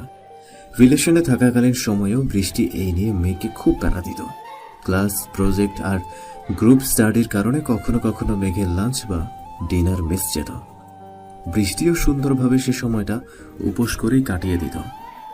মাঝে মাঝে মেঘ খুব বিরক্ত হতো এই ব্যবহারে, কিন্তু অবসরে ঠোঁটের কোণে হালকা একটা হাসি ফুটে উঠত। এটা ভেবেই যে কেউ তার কেয়ার করে, খুব করে তার কথা চিন্তা করে। মাথা তুলে দেখল বৃষ্টি তার পাশের চেয়ারে গালে হাত দিয়ে বসে আছে। মুখ থেকে ভাতের লোকমাটা নামিয়ে ফেলল মেঘ। কি হলো, থামলে কেন? রান্না ভালো হয়নি? অন্য কিছু করে আনবো কি? মেঘ কিছু না বলে ভাতের লোকমাটা বৃষ্টির সামনে ধরল। বৃষ্টি আর নিজেকে ধরে রাখতে পারল না। চোখ দিয়ে নোনা স্রোত বয়ে যেতে লাগলো। সব অভিমান, সব রাগ ঝরে যাচ্ছে এই স্রোত বেয়ে। অফিসের ডেস্কে বসে আছে মেঘ। মাথায় একটাই চিন্তা, কিভাবে আয়াজ চৌধুরী নামক কাঁটাটা তাদের জীবন থেকে সরাবে। পিয়ন এসে বলে গেল আয়াজ চৌধুরী নাকি মেঘকে তার রুমে ডাকছেন। স্যার, আমাকে ডেকেছেন? মেঘকে দেখেই আয়াজ চৌধুরী ঠোঁটে সেই নোংরা হাসি ঝুলিয়ে বলে উঠল, মেঘ বাবা খাবেন না? জ্যাক আঙ্কেলের ডাকে স্মৃতির পাতা থেকে বেরিয়ে আসলো মেঘ। অ্যালবামটা বিছানার পাশে ড্রয়ারে রেখে ফ্রেশ হতে চলে গেল। হালকা লাঞ্চ শেষে গাড়ি নিয়ে বেরিয়ে পড়ল দ্য ব্যাক্সটার ইনের উদ্দেশ্যে। Hi darling, you are so hot. I just want to kiss your heart. Come with me. It will be a great fun. হুইস্কির গ্লাসটা খালি করে চোখ তুলে তাকালো মেঘ। রেওয়াজ এক কোণে সোফায় বসে সফট ড্রিঙ্ক খাচ্ছে আর ভিডিও বলে কায়ের সাথে প্রেম করছে। দ্য ব্যাক্সটার ইন সিডনির এক দুর্গম এলাকায় এর অবস্থান, কিন্তু পথের দূরত্ব আর দুর্গমতা অস্ট্রেলিয়াবাসীকে বিরত রাখতে পারে না। ককটেল আর হুইস্কির জন্য খ্যাত এইবারে প্রতিদিন আগমন ঘটে নানা রকমের সুন্দরী আর তরুণ তরুণীর। কেউ বা আসে কষ্ট ভুলতে, কেউ বা রাত রঙিন করতে। মেঘকে একের পর এক শর্ট খেতে দেখে এগিয়ে আসে এক সুন্দরী তরুণী। মিনি জিন্স প্যান্ট আর স্লিভলেস শর্ট টি শার্ট, সাদা কার্ল করা চুল আর ব্রাউন আইস যে কোনো ছেলেকেই পাগল করতে যথেষ্ট। বারের সবাই তার দিকে চেয়েছে, কিন্তু মেঘ এক মনে ড্রিঙ্ক করে যাচ্ছে। ব্যাপারটা হজম হয়নি তার। মেয়েটা প্রথমে মেঘকে ড্রিঙ্ক অফার করে, কিন্তু মেঘ নেশাতে এতটাই বুঁদ হয়ে আছে যে তার আশেপাশে কি হচ্ছে সেটা দেখার অবকাশ তার নেই। মেঘকে ড্রিঙ্ক করতে দেখে এগিয়ে এলো মেয়েটা। অনেকটা আবেদনময়ী ভঙ্গিতে বলে উঠল কথাগুলো। মেঘ কথাগুলো শুনে হালকা হাসল, আরেক প্যাক শেষ করে হাসি মুখে বলল, I am not interested. You can find someone else. বলেই আবার প্যাক নিতে ব্যস্ত হয়ে গেল। সেই সুন্দরী তরুণী হয়তো নায়ের আশা করেনি, কেউ তাকে মুখের উপর না বলবে এটা হয়তো সে আশা করেনি কখনো। দাঁতে দাঁত খিচে বলে উঠল, You are trying in no to me? Who the hell are you? Just wait and watch. I'll get you better on than you. Just wait. বলেই মেয়েটা গজরাতে গজরাতে চলে গেল। মেঘ আর কোনো পাশে না তাকিয়ে ড্রিঙ্কে মনোনিবেশ করল। হঠাৎ এক ফাঁকে চোখ গেল ডান্স ফ্লোরের দিকে। সেখানে সেই সুন্দরী তরুণী আরেকজন ছেলের সাথে ডান্স করছে। মেঘের চোখে চোখ পড়তেই বেশ ক্লোজ ভাবে আবেদনময়ী ভঙ্গিতে নাচতে লাগলো সে। ছেলেটাও কম যায় কি, সে যেন সুযোগের অপেক্ষায় ছিল। সে মেয়েটির কোমরে হাত দিয়ে বিন্দাস ভাবে নাচছে। মেঘ প্রথমে একটা তাচ্ছিল্যের হাসি দিয়ে ড্রিঙ্কে ব্যস্ত হয়ে গেল। গ্লাসে ড্রিঙ্ক ঢালতে গিয়ে হঠাৎ করে তার চেহারা শক্ত হয়ে গেল। প্রচন্ড রাগ হচ্ছে তার। শ্যাম্পেইনের বোতলটা সজোরে টেবিলে রেখে উঠে চলে গেল ডান্স ফ্লোরের দিকে। সেখানে গিয়ে সেই সুন্দরী তরুণীর গালে কষিয়ে এক চর মারল। মেয়েটি কিছু বুঝে ওঠার আগেই তার গালে আরেকটা চরের অস্তিত্ব টের পেল। বারের সবাই ধোয়া বনে গেছে। ডিজে মিউজিক থামিয়ে ঘটনা উদ্ধারের চেষ্টা করছে। মেঘের থাপ্পড় খেয়ে সেই তরুণী তাল সামলাতে না পেরে আছড়ে পড়ে ডান্স ফ্লোরে। মেঘকে প্রচন্ড রাগান্বিত দেখাচ্ছে, চোখ মুখ রাগে লাল হয়ে আছে। আচমকা গর্জে উঠল সে, এক পড়ছে হয় না তো, তাই না? 1000টা লাগবে? একজনে তো চাহিদা মেটে না। আরে তোরা সব মেয়েরা এরকম, মুখে যতই বল, টাকার গন্ধ পেলেই কুত্তার মতো ছুটে যাস। তোর সাহস হয় কিভাবে আমাকে ছেড়ে ওর কাছে যাওয়ার? You bloody bitch! I would leave you Brishti, I hate you. কথাগুলো বলেই আবার মেয়েটিকে মারতে উদ্বুদ্ধ হলো মেঘ। রেওয়াজ হঠাৎ চেঁচামেচি শুনে ভিড় ঠেলে দেখে মেঘ উল্টাপাল্টা বকছে। মেঘ এগিয়ে যেতে লাগলে রেওয়াজ তাকে নিয়ে থামানোর চেষ্টা করল। বাড়ির সিকিউরিটিরাও মেঘকে থামানোর চেষ্টা করছে, কিন্তু মেঘ প্রচন্ড রেগে আছে। তাকে সামাল দেয় খুব কষ্ট হচ্ছে। রেওয়াজ অনেক কষ্টে মেঘকে গাড়িতে বসিয়ে বারের সিকিউরিটি ফর্মালিটি পূরণ করে মেঘকে নিয়ে চলে এলো। পুরো রাস্তা মেঘ একটা কথাই বলছে,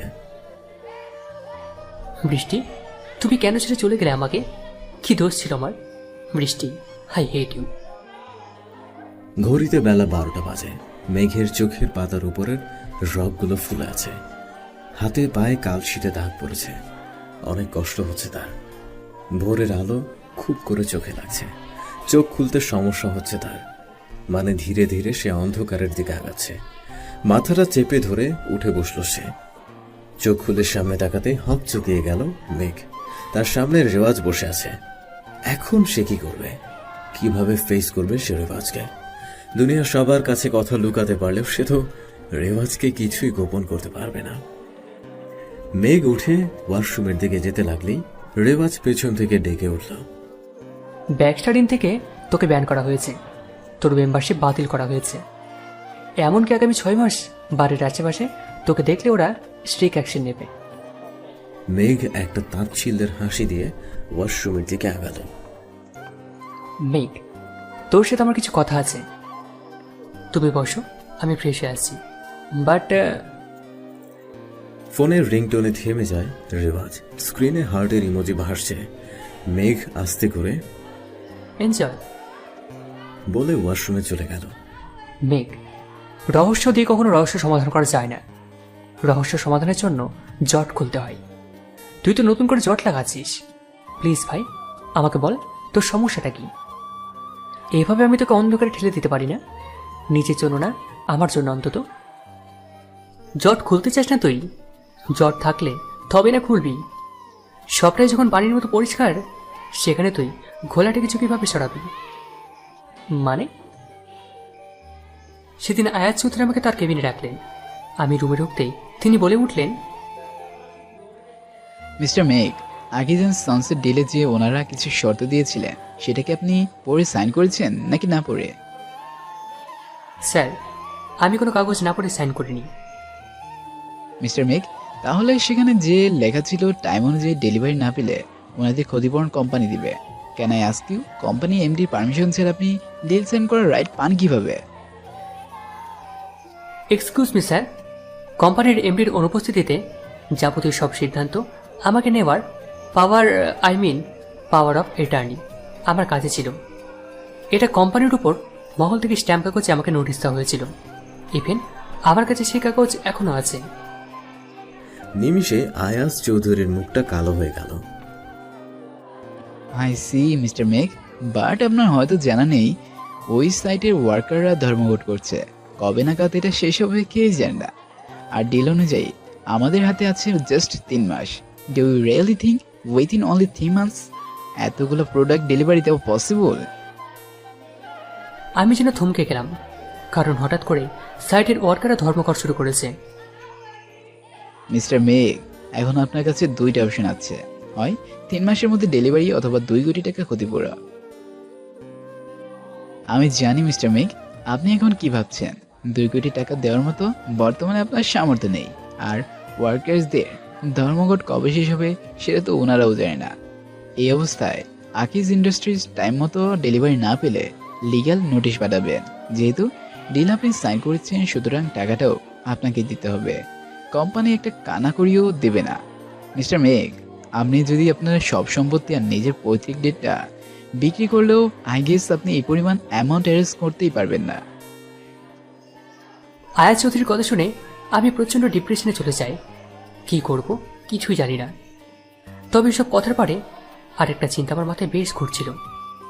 সেটা হলো আয়াত চৌধুরী সব কথা ব্যক্তিগতভাবে না বলে আমাকে লিগ্যাল নোটিশ পাঠাতে পারতেন, কিংবা উপর মহলকে দিয়ে হলেও জানাতে পারতেন, কিন্তু তিনি সেটা করেননি।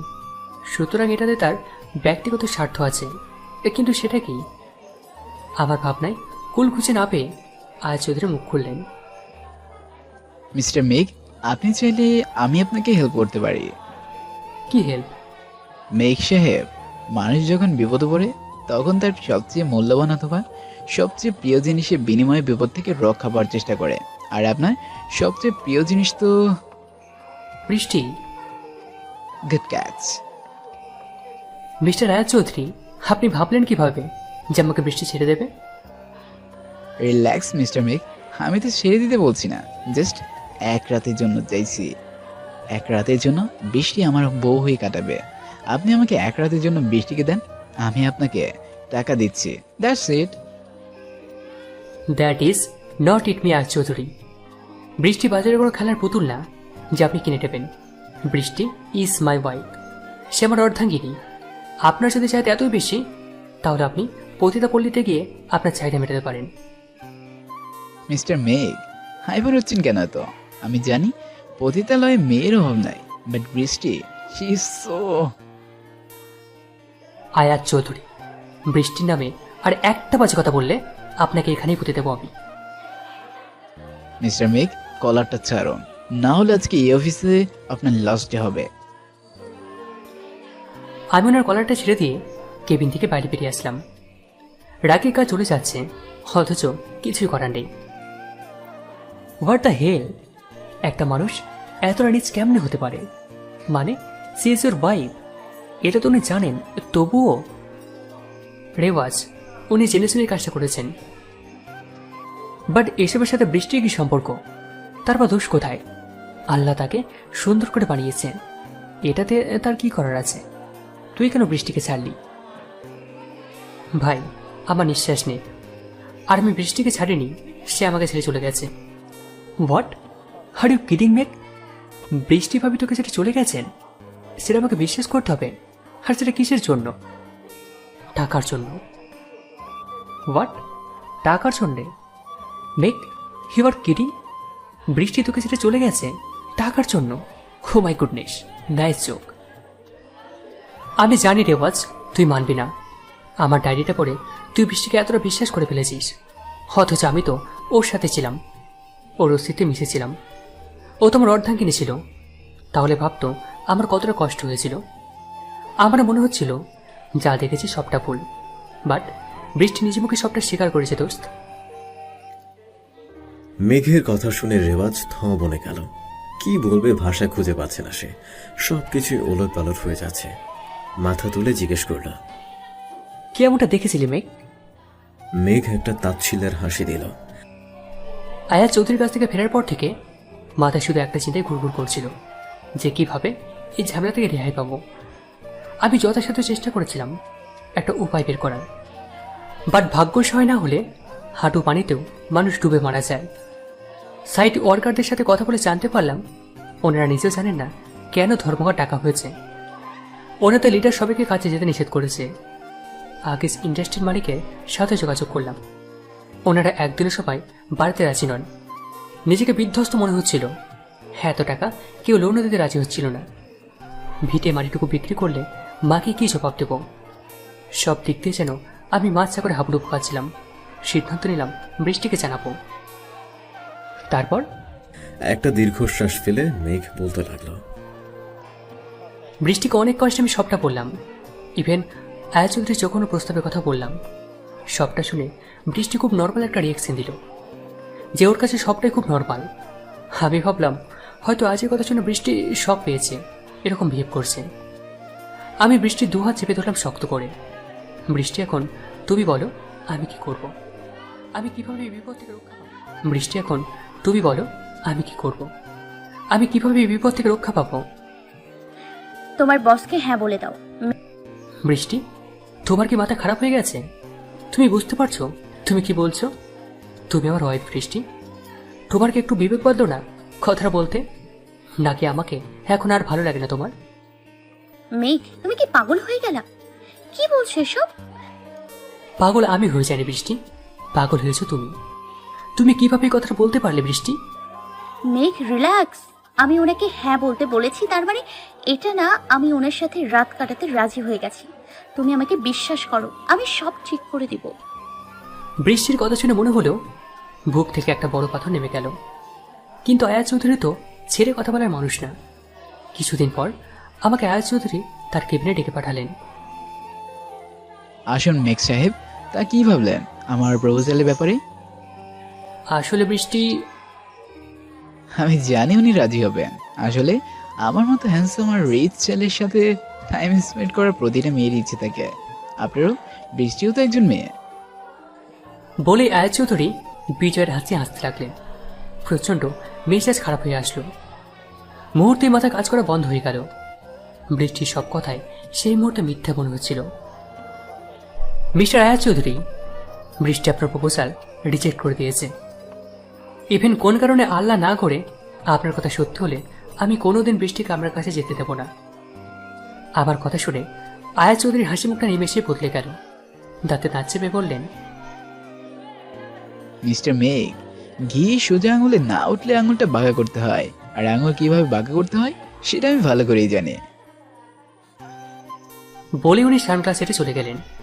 অফিস যাওয়া শেষে ক্লান্ত হয়ে বাসায় ফিরছি। হঠাৎ করে মনে হলো মায়ের ওষুধ শেষ হয়ে গেছে। গাড়ি পার করে পাশের একটা ফার্মেসিতে নামলাম মেডিসিন কেনার জন্য। ফিরে সে গাড়িতে বসতেই চোখ গেল সাইড মিররের দিকে। নিজের চোখকে বিশ্বাস করতে পারছিলাম না। বৃষ্টি আর আয়াত চৌধুরী দাঁড়িয়ে আছে। আমি কনফার্ম হওয়ার জন্য বৃষ্টিকে কল দিলাম। বৃষ্টি কল রিসিভ করে বলে উঠল, মেঘ, আমি ব্যস্ত, পরে কথা বলবো। আমাকে কিছু বলার সুযোগ না দিয়ে কলটা কেড়ে দিল সে। কিছুক্ষণ কথা বলে বৃষ্টি আয়াত চৌধুরীর সাথে হাত মিলিয়ে অটোতে উঠে পড়ল। আমি গাড়ি ঘুরিয়ে বাসায় চলে আসলাম। কোথায় ছিলে বৃষ্টি? আমাকে সবাই বসে থাকতে দেখে বৃষ্টি কিছুটা ঘাবড়ে গেল। নিজেকে সামলে নিয়ে বলে উঠল, তুমি আজ তাড়াতাড়ি যে? কেন, খুশি হওনি? আরে আজব, খুশি হব না কেন? তুমি ফ্রেশ হয়ে আসো, আমি নাস্তা দিচ্ছি। আমি কিন্তু আমার প্রশ্নের উত্তর এখনো পাইনি বৃষ্টি। আমার কলেজ ফ্রেন্ড দিয়া, মনে আছে? ওর বাসায় গিয়েছিলাম। তোমার ফ্রেন্ড ঢাকায় থাকে এটা তোমাকে আগে বলনি? তুমি কি আমাকে সন্দেহ করছো মেঘ? এখানে সন্দেহ কোথা থেকে আসছে বৃষ্টি? আমি জাস্ট জানতে চাইছি। মেঘ, তুমি জানতে না কৈফিয়ত চাচ্ছ? মেঘ, আমাদের মধ্যে জবাবদিহিতার বিষয়টা কবে থেকে প্রযোজ্য হলো? বৃষ্টি, কথা ঘুরিও না। Damn, I just need an answer. Brishti খানিকক্ষণ আমাকে চেয়ে মোবাইলে কাউকে কল দিল। ওপাশ থেকে কে এখন বলে উঠল, বৃষ, তুই ঠিকভাবে পৌঁছে গেছিস? কতদিন পর বাসায় এলি, আর একটু থাকলেই পারতি। আমি মেঘ ভাইয়ের সাথে কথা বলতাম।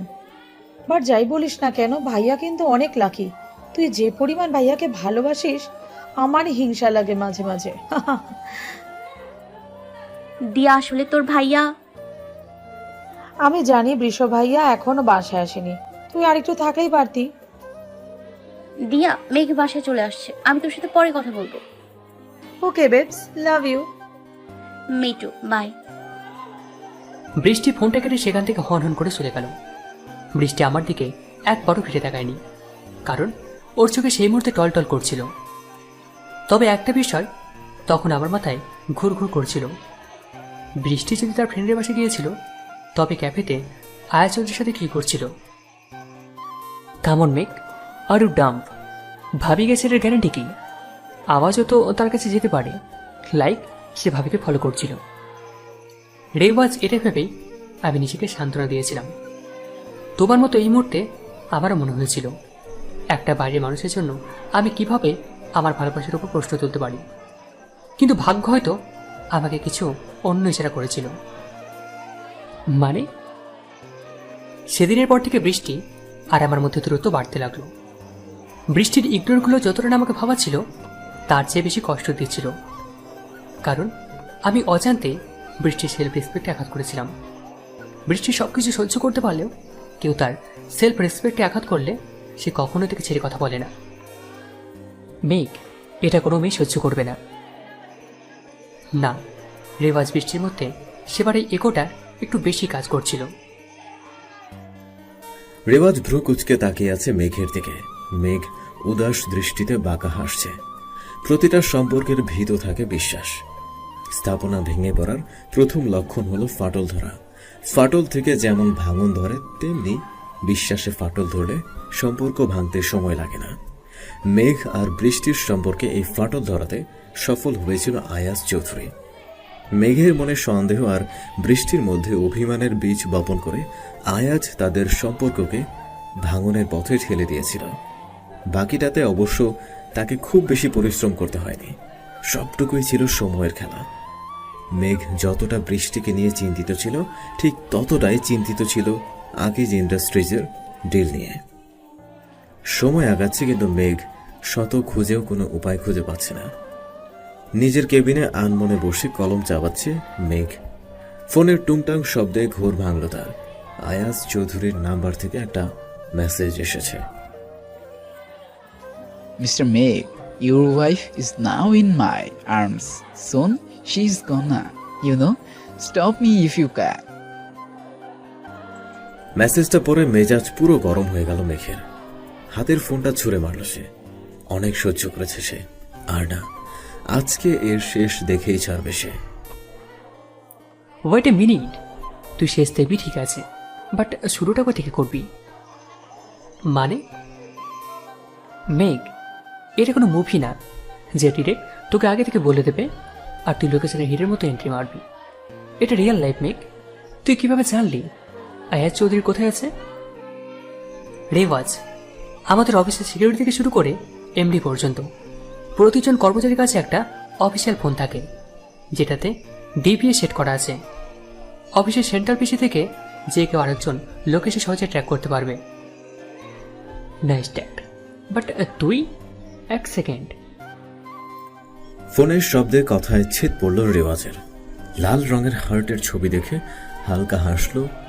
মেঘের বুঝতে বাকি রইল না কে ফোন করেছে। মেঘ হালকা মাথা নাড়াল। শিউ ব্রো। রেওয়াজ উঠে চলে গেল। বন্ধু বন্ধুর জায়গায়, কিন্তু ভালোবাসার স্থান সব সময় মনের গোড়ায়। হাজার দূরে সরালেও বন্ধু কখনো চলে যায় না, কিন্তু ভালোবাসা কখনো অবহেলা সহ্য করে না।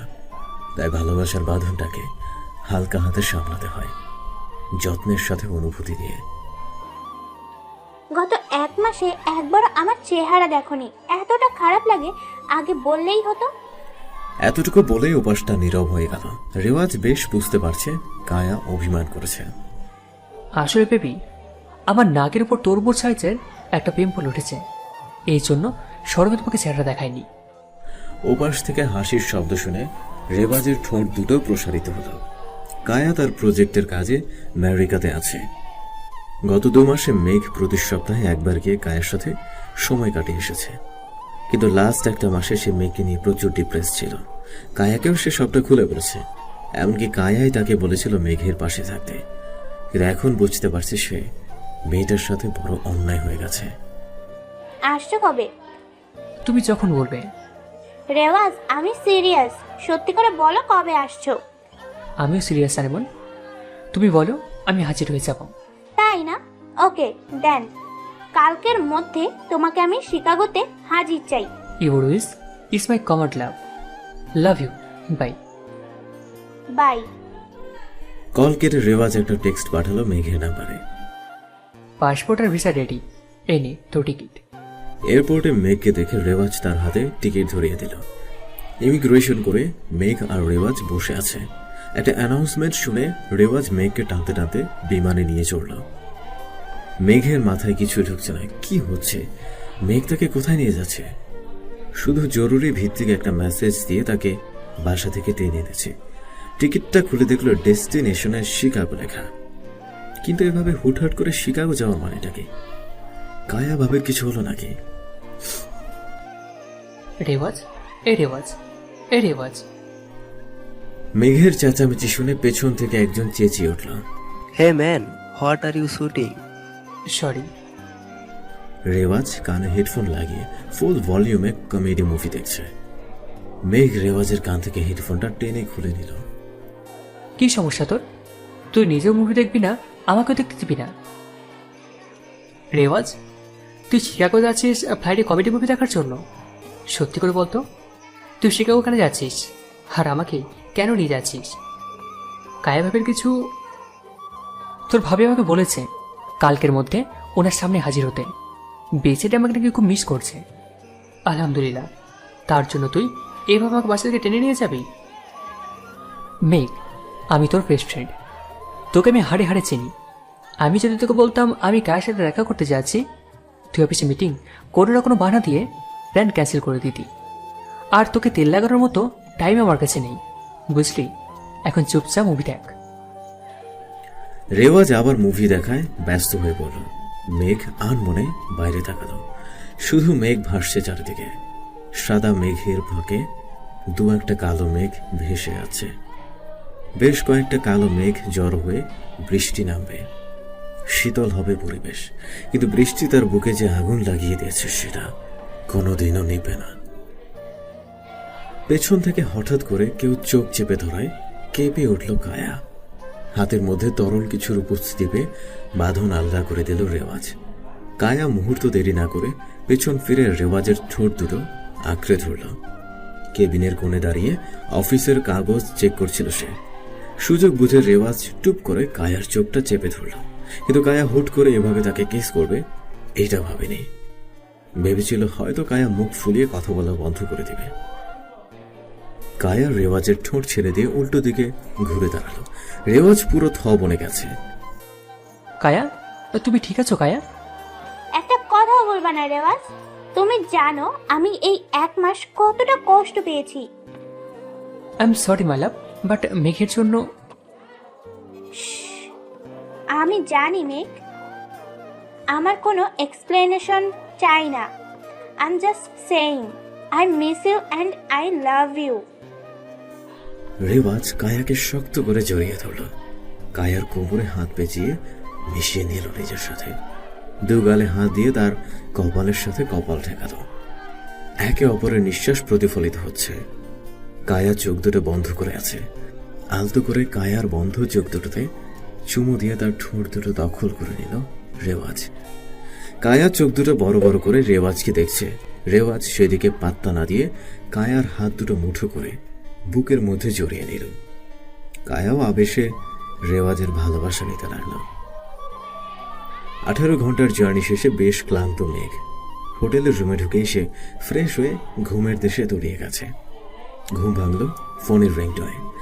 এক হাতে চোখ কষলে আরেক হাতে ফোন রিসিভ করে কানে রাখল সে।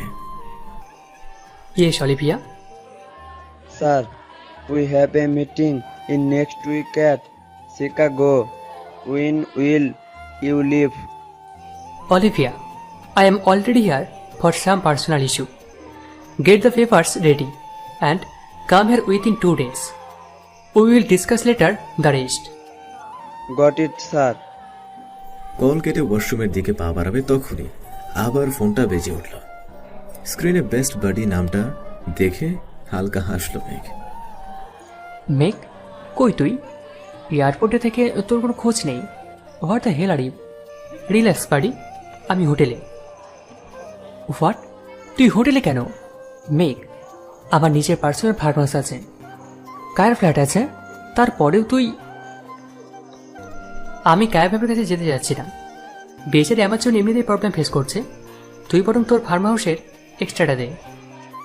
ওকে ফাইন, বাট আজকে রাতে তোর ভাবি তোকে ইনভাইট করেছে ডিনারে। You must come. Done, bye, see ya, by.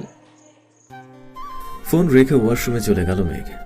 কখনো বা ইচ্ছে করে বুক ফাটিয়ে কাঁদি, কখনো বা অনুভূতিগুলোকেই মিথ্যে মনে হয়। চাওয়া পাওয়ার খাতায় সবটাই শূন্য।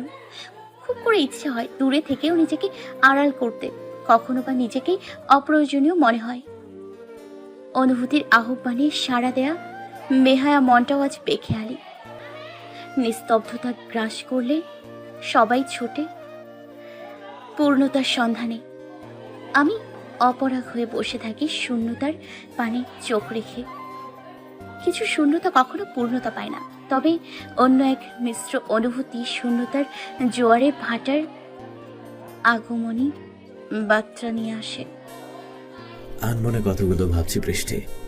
তার দৃষ্টি দূর আকাশের ওই নীল সীমানায় নিবদ্ধ। ছল ছল চোখ বেয়ে বাড়িধারা নামবে এমন সময় মা ডাক শুনে বুকটা শীতল হয়ে গেল তার। মাম্মা, আই এম হোমে। পেছনে ফিরে 2 হাত ছড়িয়ে দিল বৃষ্টি। নাদুস নুদুস একটা বাচ্চা গুটি সুটি পায়ে দৌড়ে এসে জড়িয়ে ধরল তাকে। বৃষ্টি গালে মুখে চুমুখে কোলে তুলে নিল ছেলেকে। How was your first day, sweetheart? It was good, Mama, but I missed you. Oh, honey, I miss you too. বাচ্চাটা বৃষ্টির গালে কিস করে কোল থেকে নেমে গেল। দরজার কাছে দাঁড়িয়ে মা ছেলের কাণ্ড দেখছিলেন মিস কিয়ারা। বৃষ্টিকে দেখে সে হাসি মুখে বলে উঠল, Mrs. Roman, Rod is a very cute and intelligent boy. I hope he will be shine in life. কথাগুলো বলে বিদায় নিলেন তিনি। বৃষ্টি হালকা হেসে রোদের কাছে গিয়ে বসল। রোদ ব্যাগ থেকে বই খাতা বের করছে। বৃষ্টি রোদের মাথার চুলগুলো এলোমেলো করে বলল, আমার প্রিন্স কি করছে? ওহ মম, আমার চুলে হাত দিও না তো, আমার স্টাইল নষ্ট হয়ে যায়, তখন মেলা আমাকে দেখে হাসবে। বৃষ্টি ছেলের কথা শুনে ড্যাব ড্যাব করে তাকিয়ে আছে। রোদ তার ছোট ছোট হাত দিয়ে চুলগুলো ঠিক করে বলল, মামা, now I am looking your Prince. ওরে পাঁচি রে! বলেই মা ছেলে দুষ্টুমিতে মেতে উঠল। সময়ের প্রবাহ কারো জন্য ধীর, কারো জন্য বা দ্রুত গতিতে হয়। কেউ বা সময়ের কাছে হার মেনে নেয়, কেউ বা সময়কে হার মানানোর চেষ্টায় মত্ত থাকে। আধারে যাদের পথ চলা তাদের কাল দীর্ঘায়িত হয়, কারণ তারা কখনো আলোর খোঁজে ছোটে না। তারা আধারের শেষটুকু খুঁজে বেড়ায়, কিন্তু আলোর পথে যাদের চলাচল তারা তাদের সময়টাকে আটকে রাখতে চায়।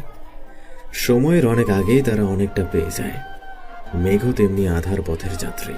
5টা বছর যেন তার কাছে 5 যুগের মতো মনে হচ্ছে। আধারের শেষ খুঁজতে খুঁজতে যেন সে জীবনের শেষ প্রান্তে পৌঁছে গেছে। অন্যদিকে বৃষ্টি নতুন করে বাঁচতে শিখেছে। রোদকে ঘিরে কায়া আর রেওয়াজ মিলে ডাইনিং টেবিল সাজিয়ে নিয়েছে। এখন শুধু তাদের আসার পালা। কলিং বেলের শব্দ শুনে কায়া গিয়ে দরজা খুলল। ব্ল্যাক স্যুট পরা বুকে হাতে দাঁড়িয়ে থাকা মেঘকে দেখে চিনতে ভুল হয়নি তার। মেঘ কায়ার হাতে বুকেটা দিয়ে সালাম দিল। রেওয়াজ এগিয়ে এসে মেঘকে দেখে খুশি হয়ে গেল। বারে ভাবি ডাক ডেকে চলে আসলি, আর আমি রোজ রোজ ফোন দিয়ে ঘ্যানর ঘ্যানর করি, তাও তোর কোনো খোঁজ পাওয়া যায় না। কায়া মেঘের ঘাড়ে হাত দিয়ে বলল, এটাই ভাই বোনের ভালোবাসা, তুমি বুঝবে না। কায়া রেওয়াজকে নিয়ে ডাইনিং টেবিলের দিকে গেল। রেওয়াজ দরজাটা লাগাতে গিয়ে একজনকে দেখে আটকে গেল। লাইট অরেঞ্জ কালারের শাড়ির সাথে গোল্ডেন হিজাব পরিহিতা একজনকে দেখে রেওয়াজ বলে উঠল, ইউ মাস্ট বি মিসেস মৃত্তিকায় নাম। নামটা শুনে থমকে গেল মেঘ। চটজলদি ঘাড় ঘুরিয়ে যা দেখল তার জন্য সে একদমই প্রস্তুত ছিল না। মুখ থেকে মৃদু শব্দে বেরিয়ে এলো, বৃষ্টি। বৃষ্টি মেঘকে দেখে যেন মরুভূমিতে পানি খুঁজে পেল। চোখে তার পানি টলমল করছে। কথা বলার জন্য এগোতে যাবে, তার আগেই মুখ ঘুরিয়ে নিল মেঘ। কায়া দৌড়ে গিয়ে জড়িয়ে ধরল। বেশ খুশি সে নিজের বেস্ট ফ্রেন্ডকে পেয়ে। বৃষ্টি যেন মূর্তি হয়ে গেছে, নড়ার শক্তিটুকুও পাচ্ছে না। Am I late, sweetie? পিচ্ছে একটা বাচ্চার ভয়েস শুনে হেসে দিল কায়া। হাঁটু গেড়ে বসে রোদের গাল দুটো টেনে দিল সে। No, you aren't honey. Come on, Mama, let's go. মাম্মা ডাক শুনে পেছনে ফিরে তাকালো মেঘ। ঘৃণায় তার গা রিডি করছে, পারছে না সে সেখান থেকে চলে যেতে। বৃষ্টিকে তার এই মুহূর্তে প্রচন্ড অসহ্য লাগছে। মুখটা শক্ত হয়ে আছে তার। রেওয়াজ ব্যাপারটা কিছুটা আন্দাজ করতে পারলেও তেমনটা আমলে নেয়নি। খেতে বসে বেশ দুষ্টুমি করছে রোদ। রেওয়াজ আর কায়া বেশ উপভোগ করছে। মেঘ কোন রকমে খেয়ে উঠে পড়ল। খাওয়ার শেষে সবাই মিলে আড্ডা দিতে চাইল, কিন্তু মেঘ নিষেধ করছে বারবার। অনেক করেও তাকে রাজি করানো যায়নি। রেওয়াজ দেখছে মেঘের মধ্যে হিংস্র ভাবটার বিস্তার ঘটছে ধীরে ধীরে। রোদের সামনে কোনো উল্টো বিহেভ করলে ব্যাপারটা সুখকর হবে না, তাই সে মেঘকে নিয়ে ফার্ম হাউসে চলে গেল। মাঝরাতে ব্যালকনিতে বসে হাঁটুতে মুখ গুজে কাঁদছে বৃষ্টি। ছোট ছোট দুটো হাতের অস্তিত্ব পেয়ে মুখ তুলে তাকালো সে। রোদকে দেখে মুখে হাসি ফুটে উঠল তার। Don't cry, Mama. তুমি পাপ্পাকে মিস করো, তাই না? আমিও পাপ্পাকে অনেক মিস করি, মাম্মা। ছেলেকে বুকে জড়িয়ে নিল বৃষ্টি। বিছানায় অচেতন অবস্থায় পড়ে আছে মেঘ। 2-3টা মদের বোতল পাশে গড়াগড়ি খাচ্ছে।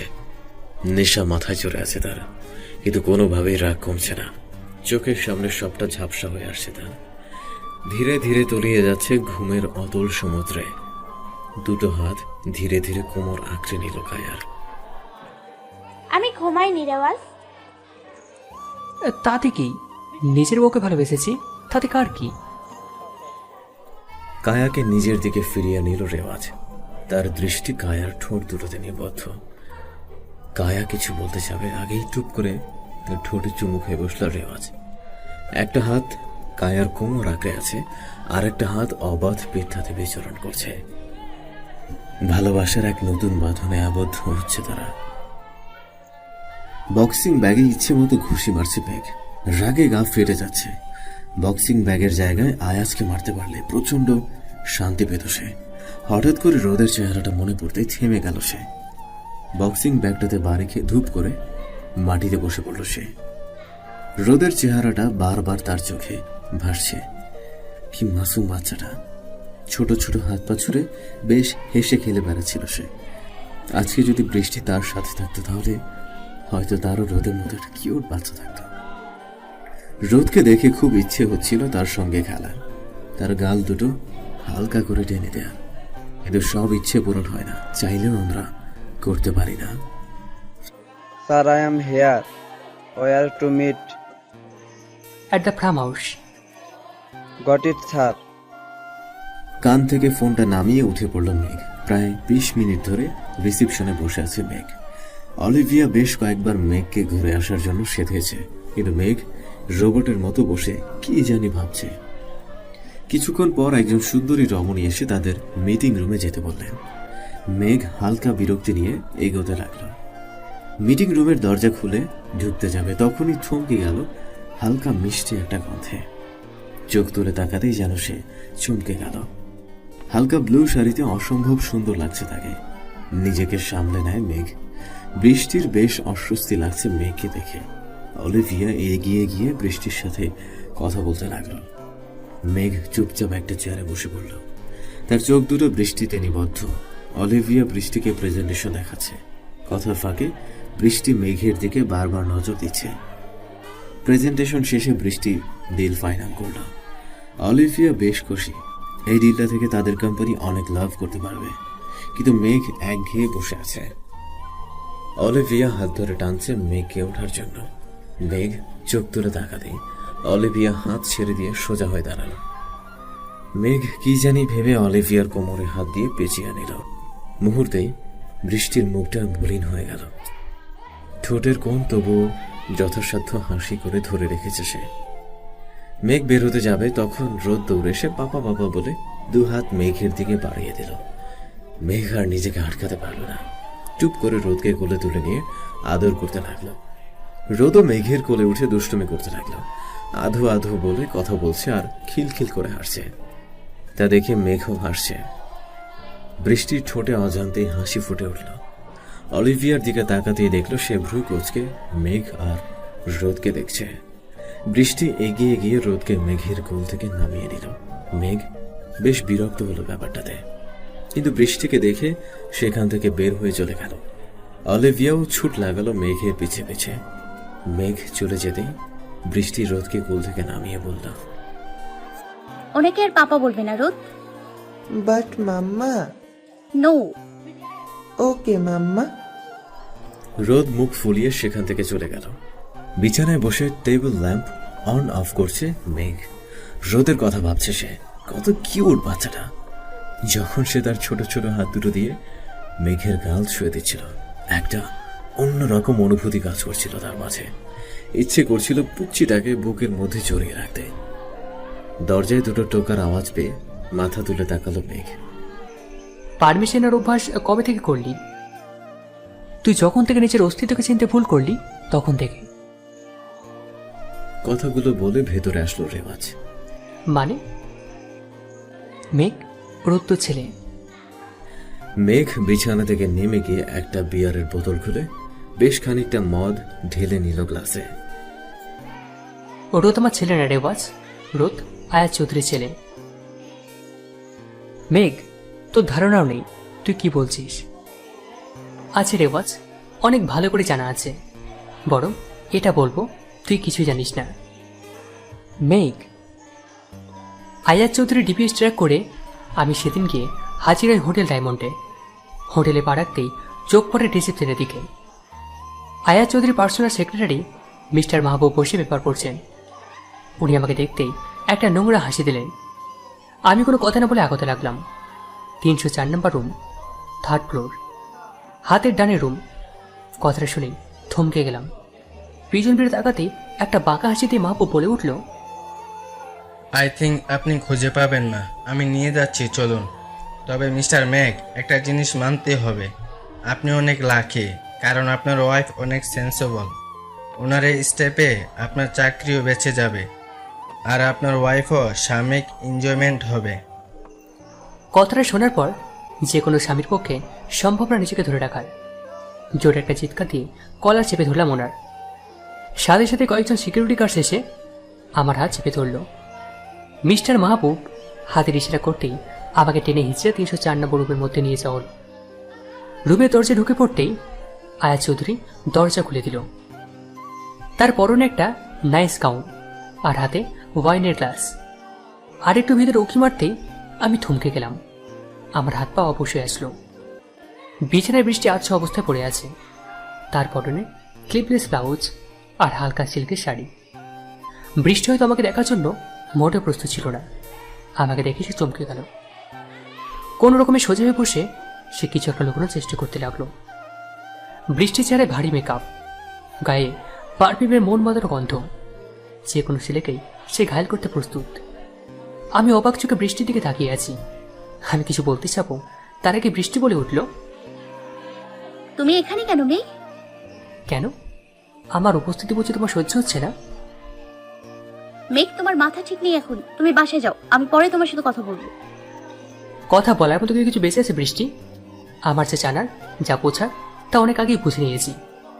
শুধু তোমার কাছে একটা কথা জানতে চাই, আমার ভালোবাসা কি কমতে ছিল যার জন্য তুমি আজ এই ঘরে আবদ্ধ? দেখো মেঘ, তুমি বাসায় যাও। তোমার কি বিবেকে একটু আঘাত করেনি? কিভাবে পারলে তুমি? প্রশ্নটা তো আমার তোমাকে করা উচিত মেঘ। আমি চোখে মুখে বিস্ময় ফুটিয়ে বললাম, মানে? মেঘ, তোমার স্যালারি মাত্র 60,000 টাকা, যার বেশিরভাগটাই চলে যায় তোমার অসুস্থ মায়ের চিকিৎসা করতে আর সংসার চালাতে। বলি, আমার নিজেরও তো কিছু শখ আহ্লাদ আছে। তোমার জবটা চলে গেলে তো পেটের ভাত জোটানোটাই মুশকিল হয়ে যাবে। সেই জন্য আমি এই সিদ্ধান্ত নিয়েছি।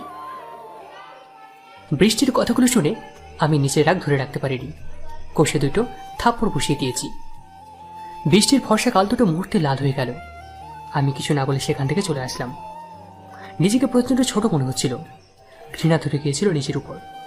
আমি চেয়েছিলাম মা কিনে দূরে কোথাও চলে যেতে, কিন্তু মা বৃষ্টিকে ছাড়া কোথাও যেতে নারাজ। বাধ্য হয়ে আমি নিজেকে গুটিয়ে নিয়ে উড়াল দিলাম অস্ট্রেলিয়ায়। কথাগুলো বলে চুপটি করে গেল মেঘ। চোখ দিয়ে অঝরে পানি ঝরছে। হালকা লালচে বর্ণ ধারণ করে আছে চোখ দুটো। হাতের সিগারেটটা অনেক আগেই নিজেকে ছাই বানিয়ে ফেলেছে। রেওয়াজ অনেকটা নিশ্চুপ হয়ে কথাগুলো শুনছিল। মেঘ কিছুটা সময় চুপ করে বসেছিল। হঠাৎ পেছনে ঘুরে তাকাতে রেওয়াজ প্রশ্ন করে উঠল, তুই হুট করে জব ছেড়ে চলে আসার পরেও আয়াজ চৌধুরী তোর নামে কেস ফাইল করলো না কেন? এমন একটা প্রশ্নের জন্য মেঘ মোটেও প্রস্তুত ছিল না। সবটা জানার পর তোর এই প্রশ্নটা আমার কাছে যুক্তিহীন মনে হচ্ছিল। পাঁচ আন্টি এখন কোথায়, কেমন আছে? মা তো ডিল ফাইনাল না হওয়ার আগেই কোন কোম্পানি তোর রেজিগনেশন লেটার অ্যাকসেপ্ট করে নিল। কথাগুলো শুনে মেঘ বড় সড়ো একটা ধাক্কা খেল। কয়েকটা বছরে সে এই কথাগুলো একেবারের জন্য ভাবেনি তার অতীতকে নিয়ে, ভাবেনি বৃষ্টিকে নিয়ে। শুধু বুকের মধ্যে যখনই ভালোবাসা উদ্গীরণ করত, বাড়ি গিয়ে সে মদের নেশায় বোধ হয়ে থাকত। নিজের অতীতকে সে কখনো বর্তমানে জায়গা করে দিতে নেয়নি। কিন্তু আজ তাকে কথাগুলো ভাবাচ্ছে, খুব করে ভাবাচ্ছে। রেওয়াজের কথাগুলো খুব করে ভাবাচ্ছে মেঘকে। এতদিন সে কথাগুলো নিয়ে চিন্তা করার সময় পায়নি। নিজেকে সে সুযোগটা সে দেয়নি। আজকে হঠাৎ করে কেন জানি কথাগুলো শুনে সে প্রচন্ডভাবে ধাক্কা খেল। রেওয়াজ তার ফোনটা ড্রয়িং রুমের টিভির সাথে কানেক্ট করল। কিছুক্ষণ পর একটা ভিডিও শুরু হলো। একজন মেয়ে পেছন ফিরে দাঁড়িয়ে আছে, সামনে আয়াজ চৌধুরীকে দেখা যাচ্ছে। গ্লাসে মদ ঢালছে সে। টানা 2-3 পেগ গলায় ঢালার পর সে বেশ আয়েশ করে বসল। তার চোখে কামনা আর খুশির আভা ঝিরিক দিচ্ছে। উঠে এসে সে মেয়েটিকে জড়িয়ে ধরতে চাইল, কিন্তু মেয়েটি এক হাত এগিয়ে তাকে থামিয়ে দিল। আয়াজ চৌধুরী এমন ব্যবহারে বেশ ক্ষিপ্ত হলেন। না হোয়াট, এখন থামাচ্ছ কেন? ইউনো হোয়াট, আজকের এই রাতটার জন্য আমি কত কিছু না করেছি। মেয়েকে আমি অনেকবার বলেছিলাম জাস্ট একটা রাতের জন্য তোমাকে আমার কাছে পাঠাতে, কিন্তু ওই মেয়ে কোনোভাবেই রাজি হচ্ছিল না। দ্যাটস ওয়াই আমি তাকে ব্ল্যাকমেল করেছি, বাট সে ঘাড় তেরা তাতেই সোজা হয়নি। এই জন্য আমি ওয়ার্কারদের টাকা দিয়ে স্ট্রাইক করতে বলি। আকিজ গ্রুপের মালিককেও পিএকেও টাকা দিয়ে নিজের সাপোর্টে নিয়ে আসে। তারপরে আমি কোনোভাবেই মেয়েকে হারাতেই পারছিলাম না। অতিমাত্রার প্রেম থাকলে যা হয় আর কি। দেন আমি ডিসাইড করি পিছন থেকে খেলার কোনো মানেই হয় না। সামনাসামনি তোমার সাথে কথা বলে তোমাকে ভয় দেখায়, তোমাকে নিচের করে পাবার অফার দেয়। অ্যান্ড ইউনো বৃষ্টি, তুমি অনিচ্ছা সত্ত্বেও আমার অফারটা মেনে নাও, জাস্ট মেঘকে বাঁচানোর জন্য।